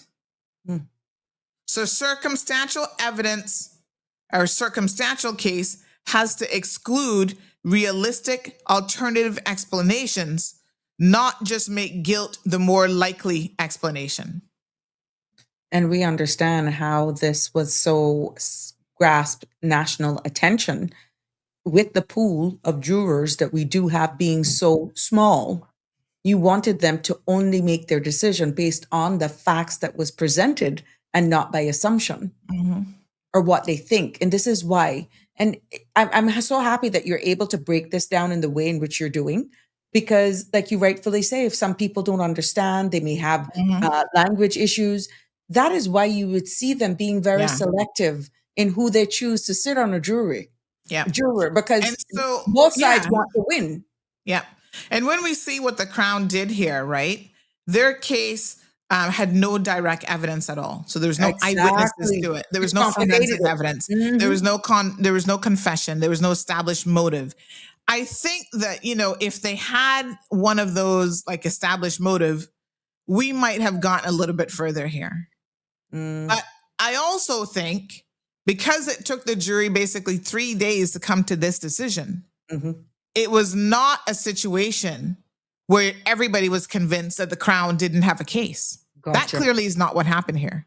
Gotcha. They didn't come to the unanimous decision as is required for murder. And obviously, you know, manslaughter, they could have done the majority, and they did not go in that direction either. So you think this has a lot to do with how the case was presented? Or again, a lot of it would be what evidence that was not there and just based on speculation. I think, Alfred, that's where you were going. I mean, it's, you know, it's difficult to say because we don't know what the jurors thought. Like, we don't know how they came to the conclusion, unfortunately, that they came to. And, you know, I mean, let's talk a little bit because I think it is important. Like I said, we live in a small community. And whilst we don't deal in speculation, I do think that the Crown could have done a better job talking about what a potential motive might have been. Okay. So, for example, they did bring up the fact that she was having financial difficulties, the mother. Right. And they talked about that because, you know, it came up in cross-examination. The Crown mentioned it. She admits to having financial problems. The two of them as a couple were having financial problems. What the Crown didn't, the road they didn't go down, and I have to wonder, you know, why, is to ask her what the cause of those financial problems were. Like, what were they being caused by? Because this is a woman who had, by all accounts, a decent job at Maples and Calder, one of the largest, if not the largest law firm on this island. So what kind of financial issues she was having and what was the cause of it? Because what the streets are saying is that she actually has a drug problem and that this guy happens to be in the drug business as one of the things that he does, right? And there's another family member who is since deceased, and everybody in the bracket is talking about he was the one with the red truck, the red SUV or whatever vehicle it was that supposedly came and helped with the movement and transportation of the body from point A to point B where it was later found. And so if they had explored this line of questioning more, right? Because that person's name came up in the trial. That yes, when the body, I said, call him to come and help search for her. That was in her testimony. And so I honestly believe that the jurors would have been more inclined to understand the broader picture here, because that individual also has on the streets a known history of being a drug dealer. He was killed in a really bizarre accident 7 months after poor Elicity's death. And people say he is the missing link. And as they say, dead men tell no tales. But it says that he is the missing link as it relates to this child's murder. And he's a serious, by all accounts, anybody you talk to, law enforcement, anybody in the BRAC who knows their salt will tell you he was a serious man. If you owed him money for drugs, you better go find his money for his drugs or else. So when you talk about, well, what was the motive? Why would anybody harm a little 2-year-old child? Motive. Max exact. The financial issues, not being able to pay your drug guy, your dealer, and the dealer is a no nonsense person who would set your house on fire, set your car on fire, and potentially put so much pressure on these persons that either one of them just lost it and killed this child themselves. There were threats that were made between her and Devon's sister about, I'll kill for you, I'll kill for my brother, and this all kind of nonsense. They needed to explore the nature of these connections, the drug use, and the relationships more than they did. And that would have been the responsibility or the onus of the Crown in their presentation, you feel? Yes. Yeah. Because in circumstantial evidence, right? I mean, I've seen these cases all the time. You have highly circumstantial evidence. Sometimes you don't even have a body. Mm-hmm. Yet people convict. You look in the States all the time. You watch these cases on TV. The wife has gone missing. Body can't be found, blah, blah, blah. And still they convict the husband. How? Mm-hmm. Because they could give you a reason, even if it wasn't lock and barrel, okay, he took out an insurance policy. He was cheating on the wife, right? He was going to get a big insurance payout. He already put in the claim. Because then the people go, okay, we don't have a body, which means we have no forensic evidence a lot of times, right? And despite that, the alleged motive was so compelling in the minds of the jurors that they still returned a guilty verdict. I think the weakest point, I should say, in this case, that there was no explanation in terms of why anybody would want to hurt a child, little 2-year-old girl. And I think that they should have explored that more and put her under questioning. Now, I also understand that she obviously testified. Devon did not take the stand. There was no defense. Something that Alfred said earlier that I think is worth noting, right? He talked about there's the burden of proof and there is who the burden of proof is actually placed on. The defense has no requirement to put on a defense whatsoever. And there's a lot of people who miss that. And judges always make sure they reiterate that and they stress that. So there's no reason whatsoever that a defendant has to take the stand. They don't have to say a single thing. The defense doesn't have to say anything. So they will normally, in their summing up, try to poke little holes in the prosecution's case to try to create that reasonable doubt. But the burden of proof falls squarely on the prosecution.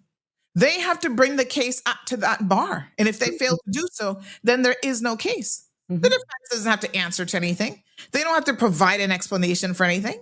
That's not their job.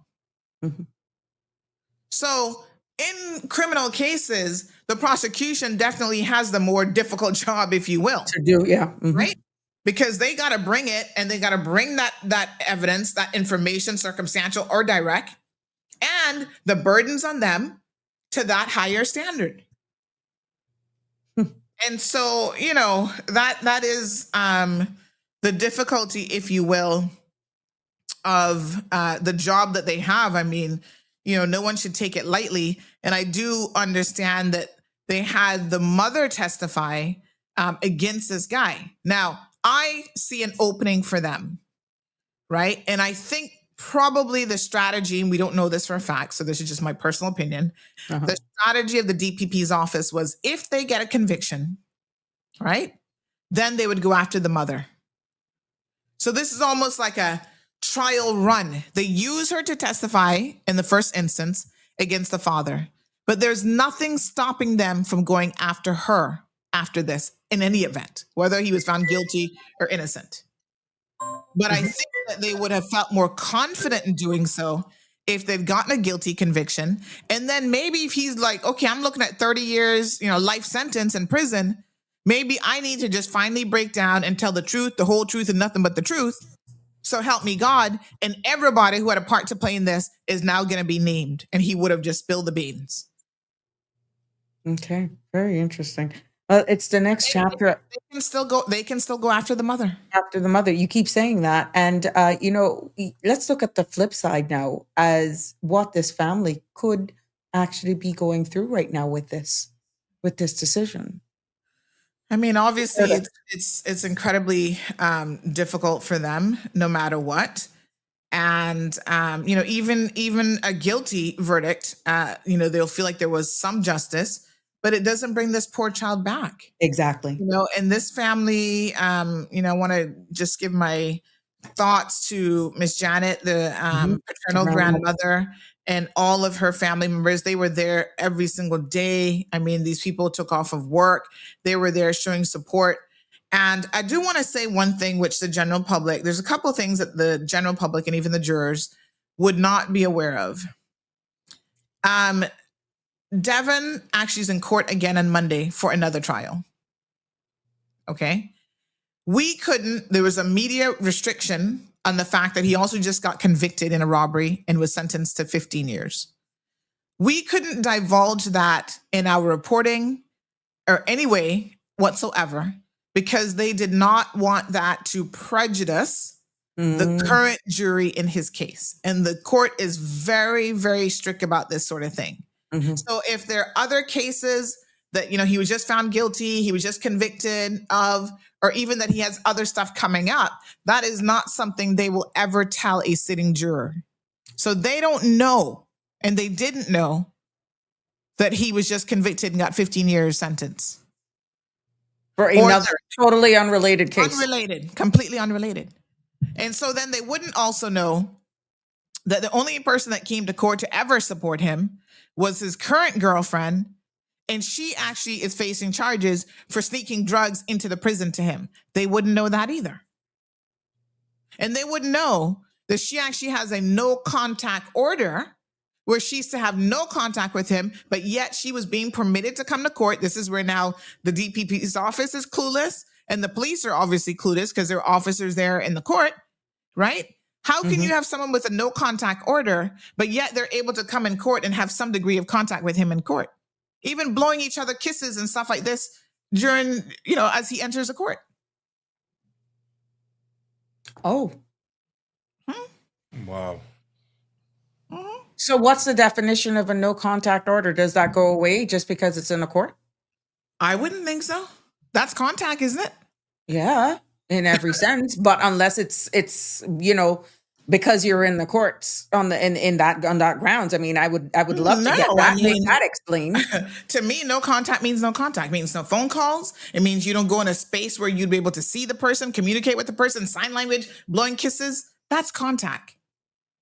And by the way, I understand that even this evening after this verdict, she's on social media posting stuff. You see, this is the kind of stuff now where, y'all need to have respect. The girlfriend.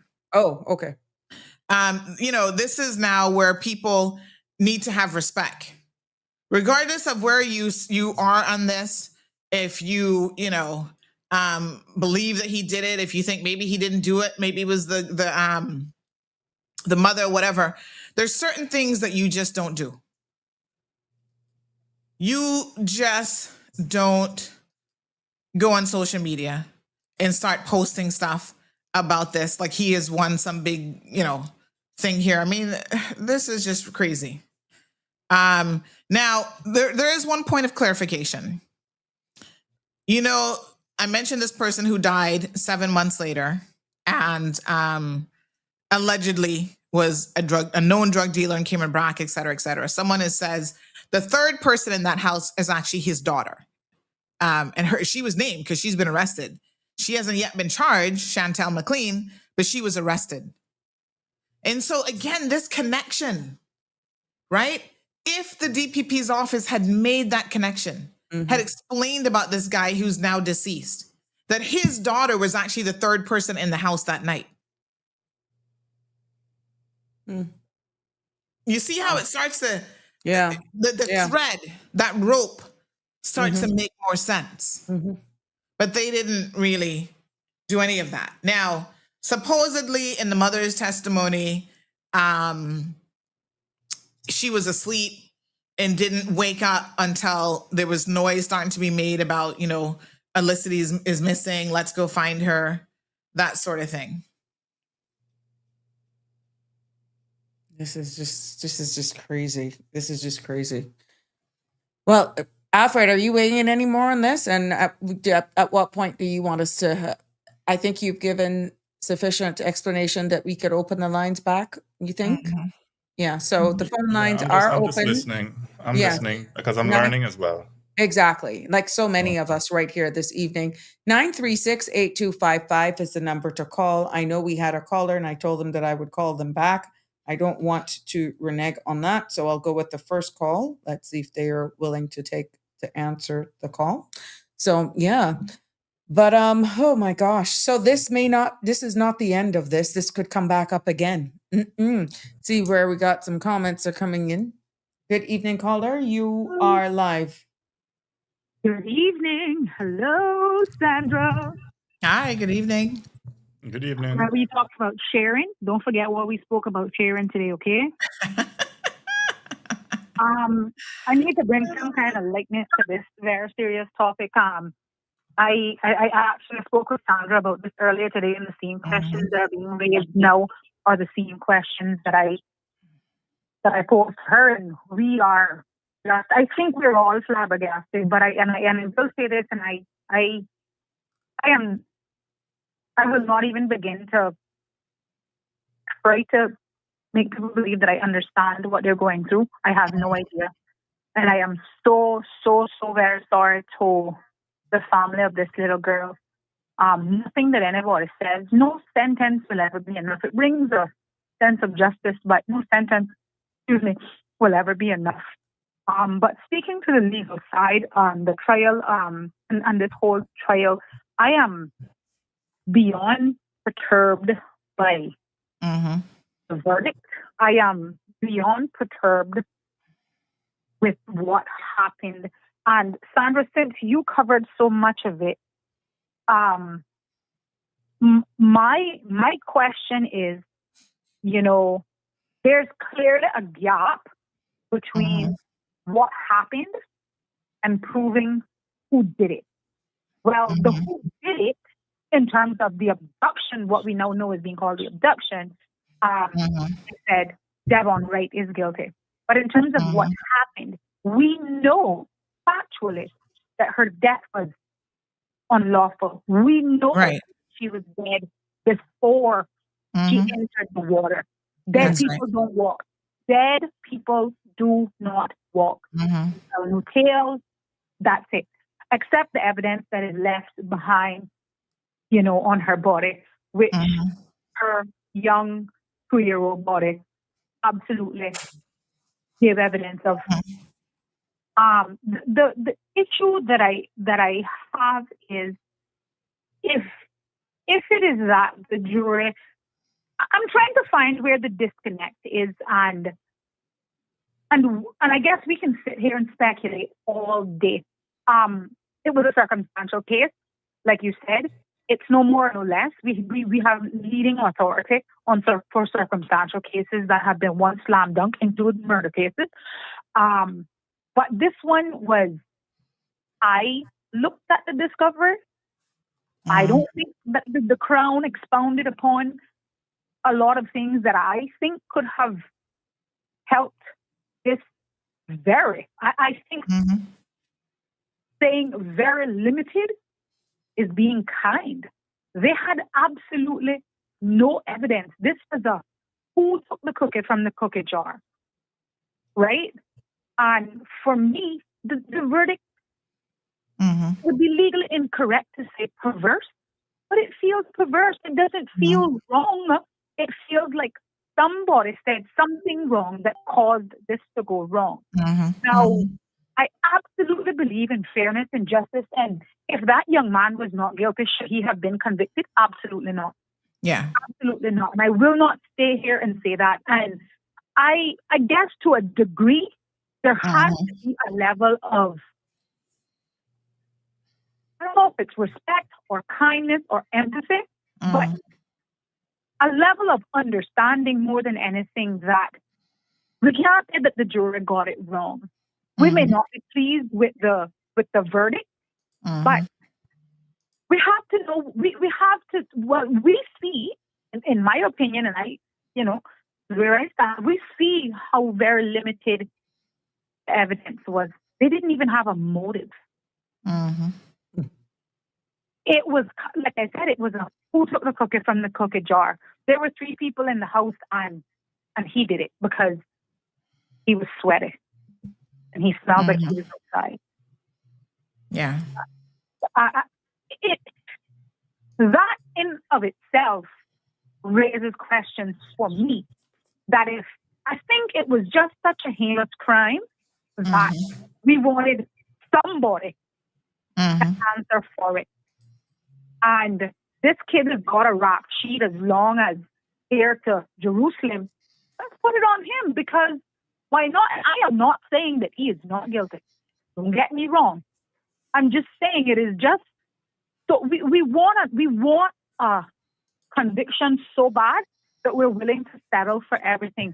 Now, we may have convicted an innocent young man, or we may have lessened the charges on a murderer. Right? And for me, and I think you speak to this so often, they are so eager to charge that they don't, in my opinion, and I think this is one of those cases that they're so eager to charge that they're just rushing it into court. Now, for the public, it's taken 4 years, right? But let's not forget that these things do take time. There are advances in science and methodology in terms of how do you approach this now. Laws may have even changed with respect to the penal code that may have resulted in an upgrade of charges. And there's a host of things that could have changed.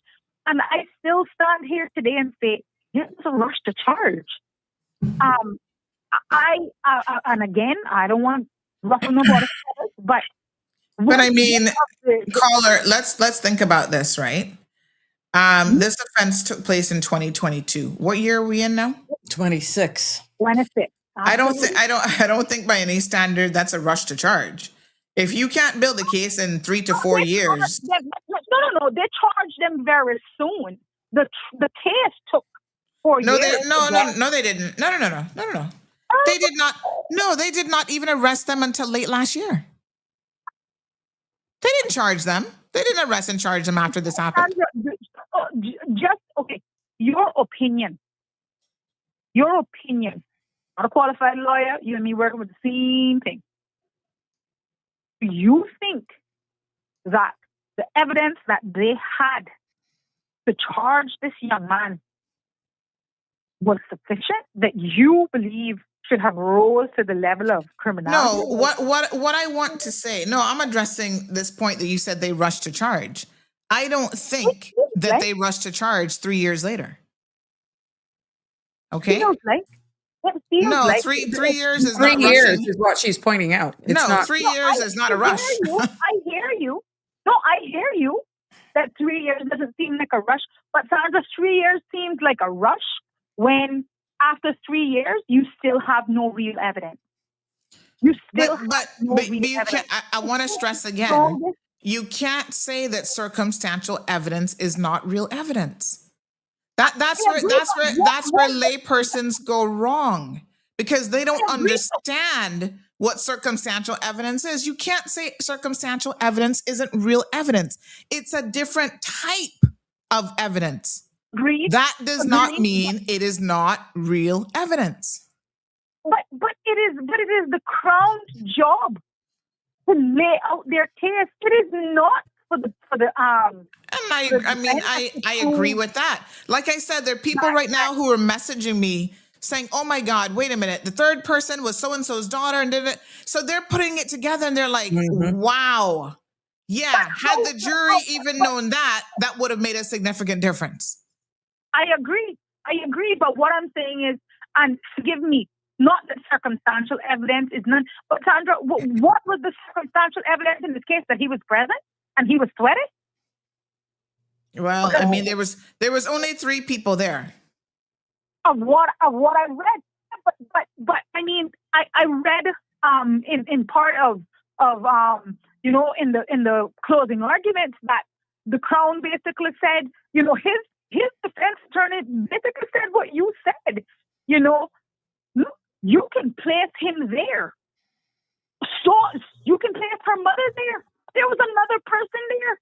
How do you arrive at the fact that it must have been him? Their conclusion. But once again, go back to what, because that was the jury question. Go back to what the judge said to them.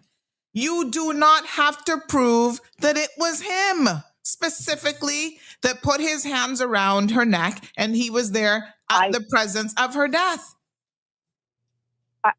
And this is where the jury struggled.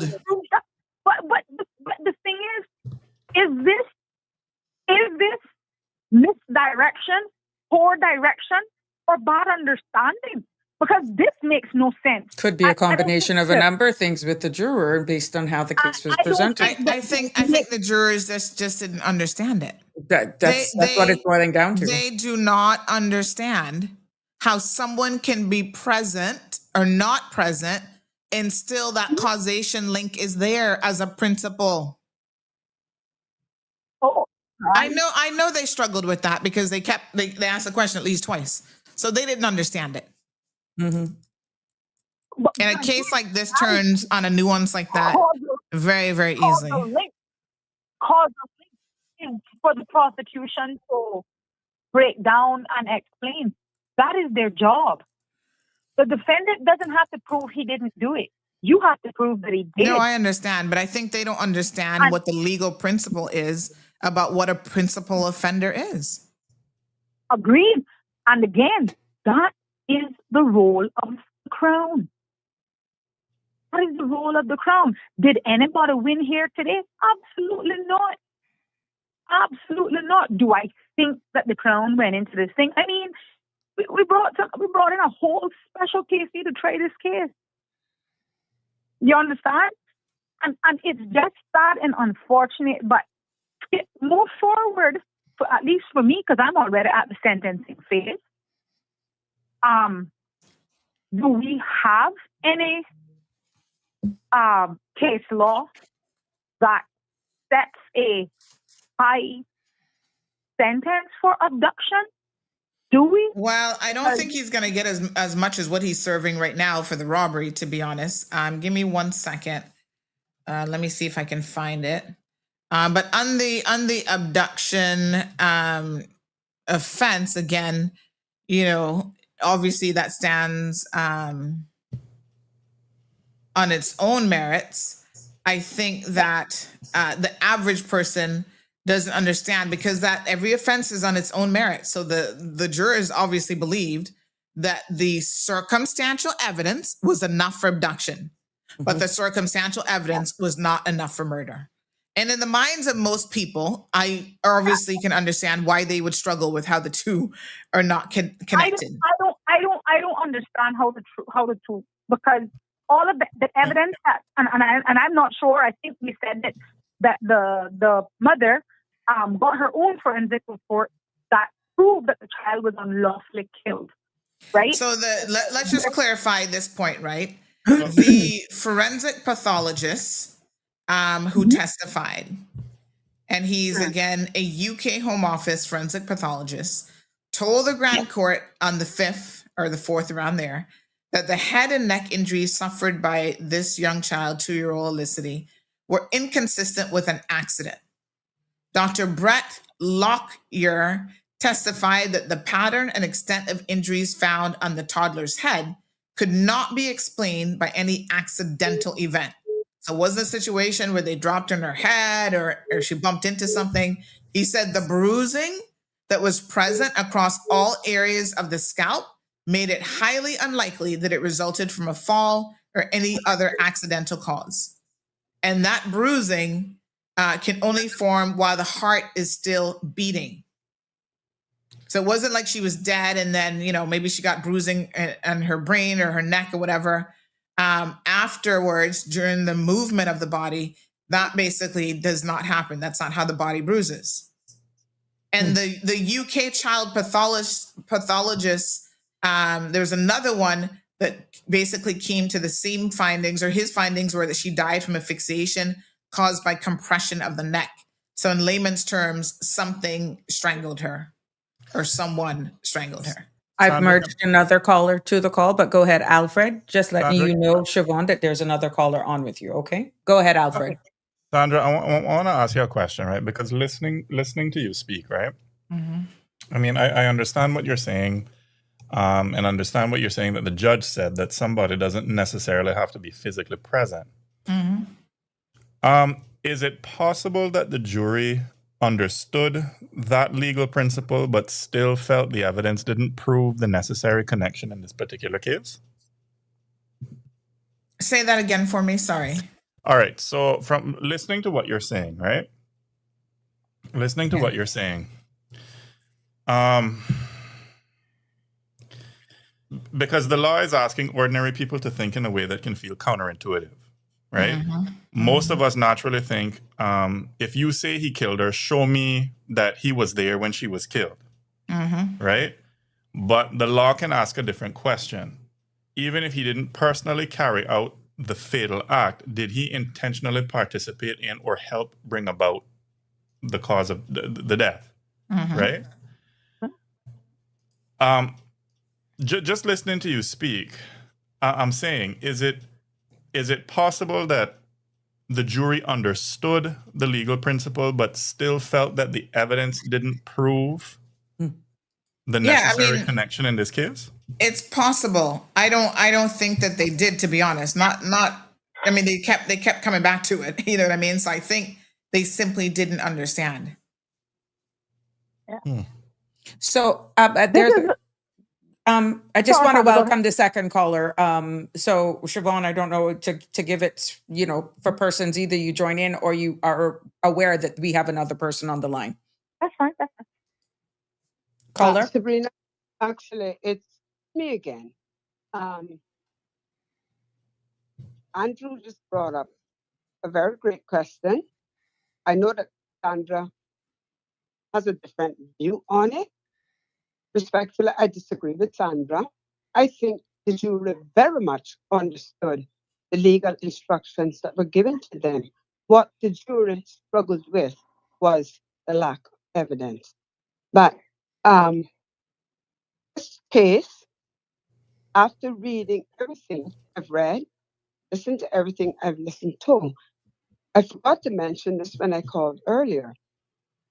The prosecution also said they relied on information that was brought to them by the mother of the child. So had it not been for what she was feeding them with, they would never have gone after this guy. And let me repeat myself. This is an eye-opener to the sloppy investigations that we get done and then botched prosecution. All of this information that is now coming out about the connection with these individuals, if the police had in fact done any investigation, they would have known that before now. The other thing that was also, I would say, the biggest stumbling block was the first pathologist report. They assumed that because she was found on the iron shore, that she had drowned. And they ruled it as an accidental drowning without taking into consideration, which they should do by law, the circumstances of how she ended up there. She's 2 years old. She wasn't wearing shoes. There were no cuts, no bruises on her feet. The bruising on her head that Sandra speaks to, yes, I agree. to have it in those places, it wasn't accidental. In other words, she didn't fall, hit her head somewhere. It would be in a concentrated area. So we know that they were done before she died because, as Sandra pointed out, if she was already dead, there would be no evidence of bruising. Once the heart stops beating, there's no blood pumping anywhere. So doesn't matter what you do afterwards, it's not showing up as a bruise or whatever. You can even cut the person and it doesn't bleed. So this all goes back to the beginning. It was a sloppy investigation. There was perhaps the lack of an investigation. And then only when she decided that she wanted to talk, and this is the admission of the prosecutor that they brought in. They relied on her information. Then they went to charge the guy. And yes, I do understand what your other caller is saying. It was a rush to charge, not because the incident took place 4 years ago. They didn't intend to charge anyone because they were relying on that first autopsy report. And yes, when they decided they would charge someone, they rushed it. I'm not speaking for the caller, but that's what I understand the caller saying. There's no statute of limitation on murder, so you don't have to rush that. And in a case like this, when clearly to any brain would have a tank of sense, you know more than one person was involved. So wait it out. Just wait it out. Or charge simultaneously, jointly, and then you would have had a much different result. The other thing about being present at the time, unless the laws have changed, unless I was last instructed, if all were if they could prove that all acted in concert, then one single person could be charged separately. But it didn't mean the others were not guilty as well. But they didn't even bring that up. They didn't even explain that to the jury. I think this jury should be commended because at least they asked informed questions. They didn't rush. They kept asking. They were asked. He, the defendant, chose them as a jury of his peers. And they respected that, obviously. They took an oath. And I don't say that we should get rid of the jury system. I wouldn't like to see that gone. Because under the present system, you have the right to have a judge-only trial. The option is to have a jury. And those decisions can be appealed. Because the jury can get it wrong because of evidence. And the judge can get it wrong. Because we have to be fair here now. Judges are human beings too. They also went to school. They did exams. How well did they do? How well are they understanding the law? And to listen to the instructions given in one case versus another case that is quite similar, and they be so far apart, I find it rather troubling. So, Okay. Miss Thank you for Brenda, that, Alfred. but Miss Brenda, thank you so much for calling in. But I think I think because I sort of touched on it when I was saying to Sandra about the argument for getting rid of the jury system is that jury with a judge, again, this, I have no legal background, but this is just what I'm understanding, that with a judge, when you have a judge only case, a judge has to give written reasons why the judgment played out. This was the evidence I considered, this was the evidence I ignored, this was the verdict I came to, and da da da da. A jury doesn't have to give any, because I remember when I was on jury duty and the judge told us we can look at all of the evidence, some of the evidence, or none of the evidence. Alfred, could I interject there, please? Sure. The judge has the rule on the law and the evidence only. He cannot act on emotion or what anybody else may have fed to him. The jury are not expected to know the law. So jurors act on the evidence presented to them and their emotions. And remember, every juror is going to construe something very differently. Different. That's why you have deliberations. I may not explain something, but you got it better than me. And I can turn to you and say, I didn't quite get that part. Tell me what you understood. You can change my mind, or I can stand by the position that I'm holding. That's where you end up with hung juries. I understand that, And Miss Brenda, but what I'm and saying to you is and that what when it people comes say, to yeah, what I'm saying to let me you, just say, ma'am, is that if it comes to a judgment that one side finds dissatisfactory, again, this is what I'm understanding, a jury doesn't have to give a reason why they chose No, they guilty or don't. not guilty. A no, Yeah. judge no, alone and that's trial has the to. law. Right. And that's Mhm. the law. That's the law. And that's what I Mhm. say. That's the law. So you, as the accused, have the option to choose a jury or a judge only. There's nothing wrong with that. That's your prerogative, just like it's your prerogative to not take the witness stand. And the judge will instruct the juror also that you cannot hold it against that person because they didn't take the witness stand. It doesn't point to guilt, so don't even consider that. And any good defense attorney, especially holding a strong hand, is not going to put his client on the witness stand. And I don't know who this defense attorney is, but I can tell you what, he's certainly worth his salt. That much I'd say about him. Well, ladies, He's worth his salt. thank you so much, Miss Brenda. Thank you for that. If that's a wrap up, Siobhan, I'll ask you to wrap up. We are in overtime and we got to wrap this up. So I'll ask you both if that's it, Miss Brenda. Thank you for your contributions. Oh, you're gone. Siobhan, can I ask you to wrap it up? Then we just give our I closing thoughts from our two I guests. think I don't even know how to close this one. I will leave it to Sandra to wrap up, and I'll listen. Thank you very much. Thank you for your contribution. So again, let me be very, very clear. Can a jury verdict be challenged? Yes, but only in specific, very limited ways, right? Mhm. Can it be appealed? So they are responsible for the factual conclusion. So there's nothing in that you can challenge them on, right? That's the trial process. That's how the legal framework around the verdict works. If there's to be an appeal where a convicted defendant, he hasn't been convicted on the most serious offense here, he could appeal against a conviction or sentence.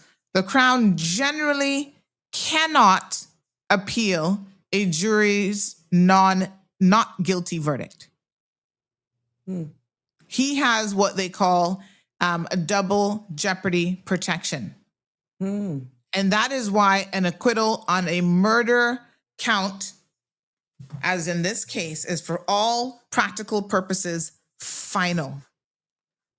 There are some very narrow, what we consider modern day exceptions to this common law rule, and what we call tainted acquittals, where the acquittal itself was procured by jury or witness intimidation. That's what I alluded to earlier. This is very, very exceptional. And obviously, I don't think in this case that there'll be any grounds for that. Chandra, we got two WhatsApp questions that I think you can answer, please. One says, can someone say what the local pathologist said was the cause of death? Number one, because that has come up more than once. And the second one, could they have come back as a hung juror and retired the case?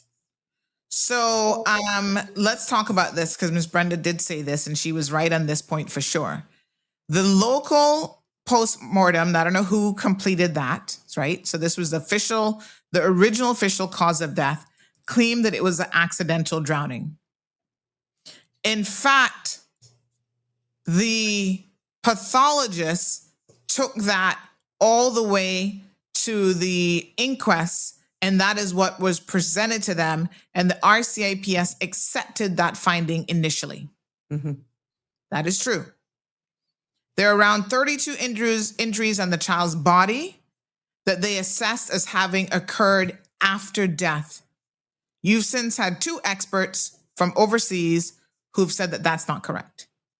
To be factually fair and accurate, the child's mother, Ivani Dixon Powell, rejected the drowning findings from the very beginning. She has always said, and remember, she did a whole video. We downloaded it. We discussed it where she's like, somebody killed her baby. She knows it. She has always been very firm in the position that this child was murdered.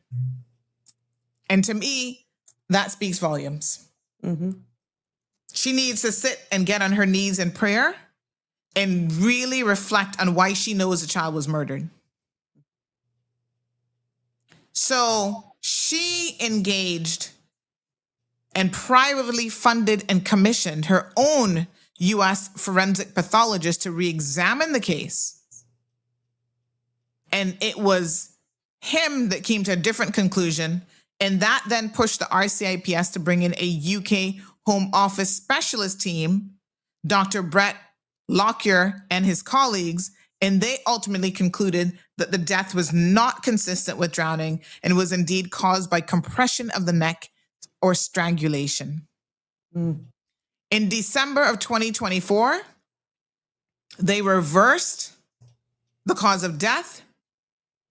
And then obviously by last year, my apologies, they then announced that they were arresting all 3 persons who were in the home. Thus far, this man is the only person who has been found, who has been taken to trial, who's actually been charged. The other 2 people have not yet been charged. Okay.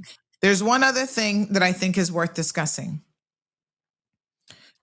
When we are talking about abduction, right? And what the sentence is. The statutory maximum for abduction in the Cayman Islands under Section 220 of the Penal Code is life. Abduction can only be tried in the Grand Court and carries a maximum sentence of life imprisonment.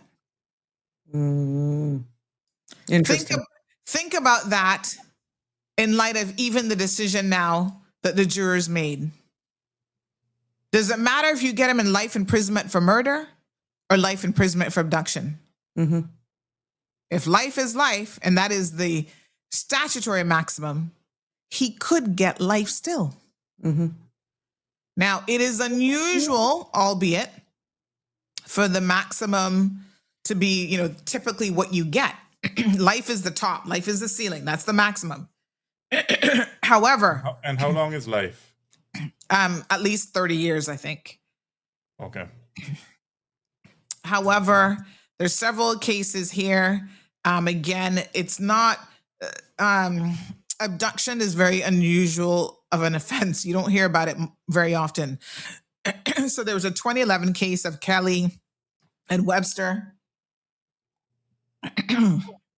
where 2 men were convicted of abducting an adult male for ransom. It was part of a kidnap for money gang situation. They were sentenced to 10 years, and that was later cut to 8 years on appeal. And then Jeffrey Barnes is the other case where obviously he has a very serious history of sexual violence, whose offending included a separate abduction alongside rape and indecent assault, and he received a 35-year determinate sentence, which later was reduced to 21 years. So those are the 2 cases that we have on record. Unfortunately, Wright's case doesn't really fit neatly into any of those. So there's no real precedent involving the ransom or kidnapping case of an adult, an abduction hurdled with sexual offenses. That's not this type of a thing, right? But given the fact that it was a toddler involved, taken from her mother's lawful custody, who was later found dead, I think that, we'll have to wait and see. But we could still be looking at very, very serious sentences, a serious sentence, which the judge will determine that. No jury's involved in that. And his pre-existing convictions will also play a role. Because remember, I just told you he just got 15 years. So his pre-existing convictions will play a role in how this judge now looks at the abduction conviction and what she decides to sentence him on. So the victim's age and vulnerability, the fact that she was removed from a sleeping household in the middle of the night, these are all what we would consider aggravating circumstances. The fact that she was found dead shortly after, these are all things that will add to his sentence. So even without a murder or manslaughter conviction, based on sentencing alone, he could be looking at quite a substantial amount of time for the abduction offense. And in fact, someone sent me something earlier on this point here, which is, let me just read this because you'll find this interesting, I think, that the mid-range is 5 to 10 years typically handed down for standard cases of forcible abduction where the victim is recovered, but you have significant psychological or physical trauma. Lesser, under 5 years, reserved for minor roles in a crime, like the lookout driver, or cases where the defendant enters an immediate plea. And then the influence of the murder acquittal. So even though the defendant was acquitted of murder, the sentencing judge can take into account the totality of the circumstances surrounding the kidnapping. For instance, listen carefully. For instance, if the kidnapping directly resulted in the victim disappearing or being placed in a highly dangerous environment, the judge is legally permitted to hand down a sentence at the much higher end of the spectrum, closer to 10 to 20 years or life, despite the lack of a homicide conviction. Interesting. Very interesting. So we'll have to wait to hear the sentencing. Yeah. To see if all these factors would come into play. Now, Alfred, did you have a wrap up? Because it is at 7:14, and then Sandra, you can wrap it up, and we can say our farewell for the evening. Want to thank all of those persons. I know you said there were 2 WhatsApp questions. I heard one. I wrote them. I read them, and we had an audience on Instagram this evening. Liz says someone needs to be responsible either way. If this was the U.S., the parents would have had all sorts of charges for child endangerment. So there's still a lot of people that believe that the mother had a role to play in this and that she should not be, able to get off scot-free. I saw some of the other comments in the comment section where people were saying, listen, she was out partying afterwards, living her best life, no slowing down or whatever. And I think that just adds insult to injury, if you know what I mean. Canadians know what that means, right? So folks, I do want to thank Sabrina for allowing us to come onto her program this evening, for taking the time. Obviously, she does the evening drive time from 5 to 7. And given the seriousness of this trial and the decision that came down today, we thought that it was important to have this discussion immediately in the wake of it. I will touch on it again. Juliet says that she's still out there partying and living her best life. I will, pick up the conversation on Monday morning show as well. And we thank you all for being respectful with your opinions and your questions that came through today. And, And the other one was, I know a lot of times you're not live on Instagram, but you had such a great audience this evening. At one point, I think about 60 people or so on IG alone. So big thanks to the Instagram folks for tuning in as well. The other one I think you missed about what if they had come back as a hung juror and retired the case? Could they have come back as a hung? Well, if they were hung, then the prosecution can have a second chance at trying the person again. Yeah. Okay. Andrew is asking, what's the connection between the mother and the accused? They were in a relationship, Andrew, as boyfriend and girlfriend at that time. Julia. And he was at times staying with her in Cayman Brac. Okay, Alfred? Yeah, I just wanted to close off by just saying because I'm looking at the comments that are coming in as well on Facebook. To everybody following this case, please be careful with your words. You may have questions. You may disagree with the verdict, or you might feel angry or dissatisfied. Most of us didn't sit through weeks of testimony or hear every piece of evidence that the jury heard. So challenge the system, yes. Question the investigation, and continue to ask the hard questions. But do not casually accuse people of crimes or repeat rumors as truth. There was one particular comment that caught my attention, and I just want to say, please also reject any talk of street justice or jungle justice. However strongly we feel, frustration with a verdict can never justify threats, violence, or taking the law into our own hands. That only creates more victims and more injustice. Remember that there's a grieving family at the center of this. Speak responsibly, speak with compassion, and when we don't know something, let us be disciplined enough to simply say we just don't know. Yeah? Yeah. Yeah. Great. Thank you. Thank you so much. Yeah, it's a lot to take in for sure. Definitely. And, you know, as we look into this weekend, and so nicely said, Alfred, you pretty much wrapped it up. We have to look at both sides of this, anger, frustration, everything. And it kind of makes you, I know, And one quick point. The original pathologist who got this wrong, who was that person? Are they still working here in the Cayman Islands? I'm not so sure, which is one question that I got. How could our local pathologist get this wrong? And pathologists work for who? The HSA? HSA. Once again, another failure under the HSA. And yet nothing happens over there in terms of accountability. I'm going to do some digging in that front because I'm curious to know who that pathologist was. And if they're still employed here in the Cayman Islands, they should have been terminated. Lizette should have fired them because that's quite a substantial mistake. To the best of my knowledge, and I stand to be corrected, there has been a long-standing time that we don't have a full-time pathologist here, but they, whenever it's needed, they're needed, then they fly in. So whether or not it's a network, a particular arrangement that they have with a particular company, then these people are flown in. But to the best of my knowledge, it's not like we have all the time, 24 hours, 7 days a week, a pathologist on island. Now, has that changed? Maybe, but again, with your digging, I'm quite sure you can come to the bottom of this. But during that time, 3-4 years ago, these people were flying in very often to do a lot of pathology work and autopsies, that sort of stuff. Okay. Yeah. I'm looking into it. Yeah. Thank you. Thank you so much. So there we have it. Thank you to our two guests under the circumstances. It's always good to have these types. And that's why I'm so happy for this space. That we can be so flexible. But again, please do have a good evening. Alfred, I'm quite sure people will log on at 10 o'clock for your show. Love. Oh, give me that, Alfred. You pull yourself out. You're so polite. Sorry. Love and Lies. That was my fault. Yeah.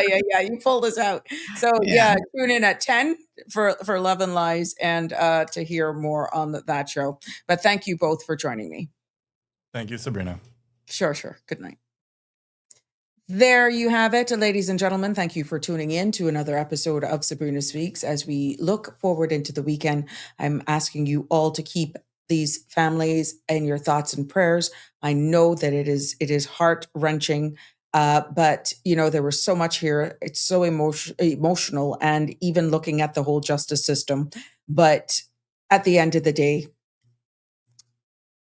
yeah, it's hard. It's hard. We will continue to keep an eye on this and waiting for the sentencing and see exactly how that unfolds. But yes, I want to thank all of you for joining us. Thank you for your comments, for your calls, for your WhatsApp messages. And I'm hoping that there was a lot of takeaway from this, that if you didn't have an understanding of how it works, that you are better informed this evening. And again, for all those persons who contributed. And at the time of her death, I think it would help a lot. There's still some questions or comments coming in. Science, man strong, whoever, babe man is, oh Lord. Anyhow, please do have a good weekend. I'm looking forward for another informing, engaging episode of Sabrina Speaks on Monday at 5. Looking forward to having you join me. Please be safe. Good night. God bless. You know how we do it here. Love you lots. See you on Monday. That's a wrap for today's edition of Sabrina Speaks. Thank you for tuning in and for being part of the conversation. Remember, the dialogue doesn't stop here. Stay engaged, stay informed, and most importantly, stay empowered. We'll be back tomorrow at 5 p.m., same time, same place, right here on CMR TV and radio, where your voice matters and your truth is heard. Until then, K-Man, take care of yourself and each other. That's it for today's edition of Sabrina Speaks, where your voice matters, your story counts, and your truth is always welcome. Join us weekdays from 5 until 6:30 p.m. right here on CMR TV as we dive into the topics that matter most to you. Catch the show live or on demand at cmrtv.com. And don't forget to follow us on Facebook, YouTube, and Instagram so you never miss a moment. Until next time, stay informed, stay engaged, and always speak your truth.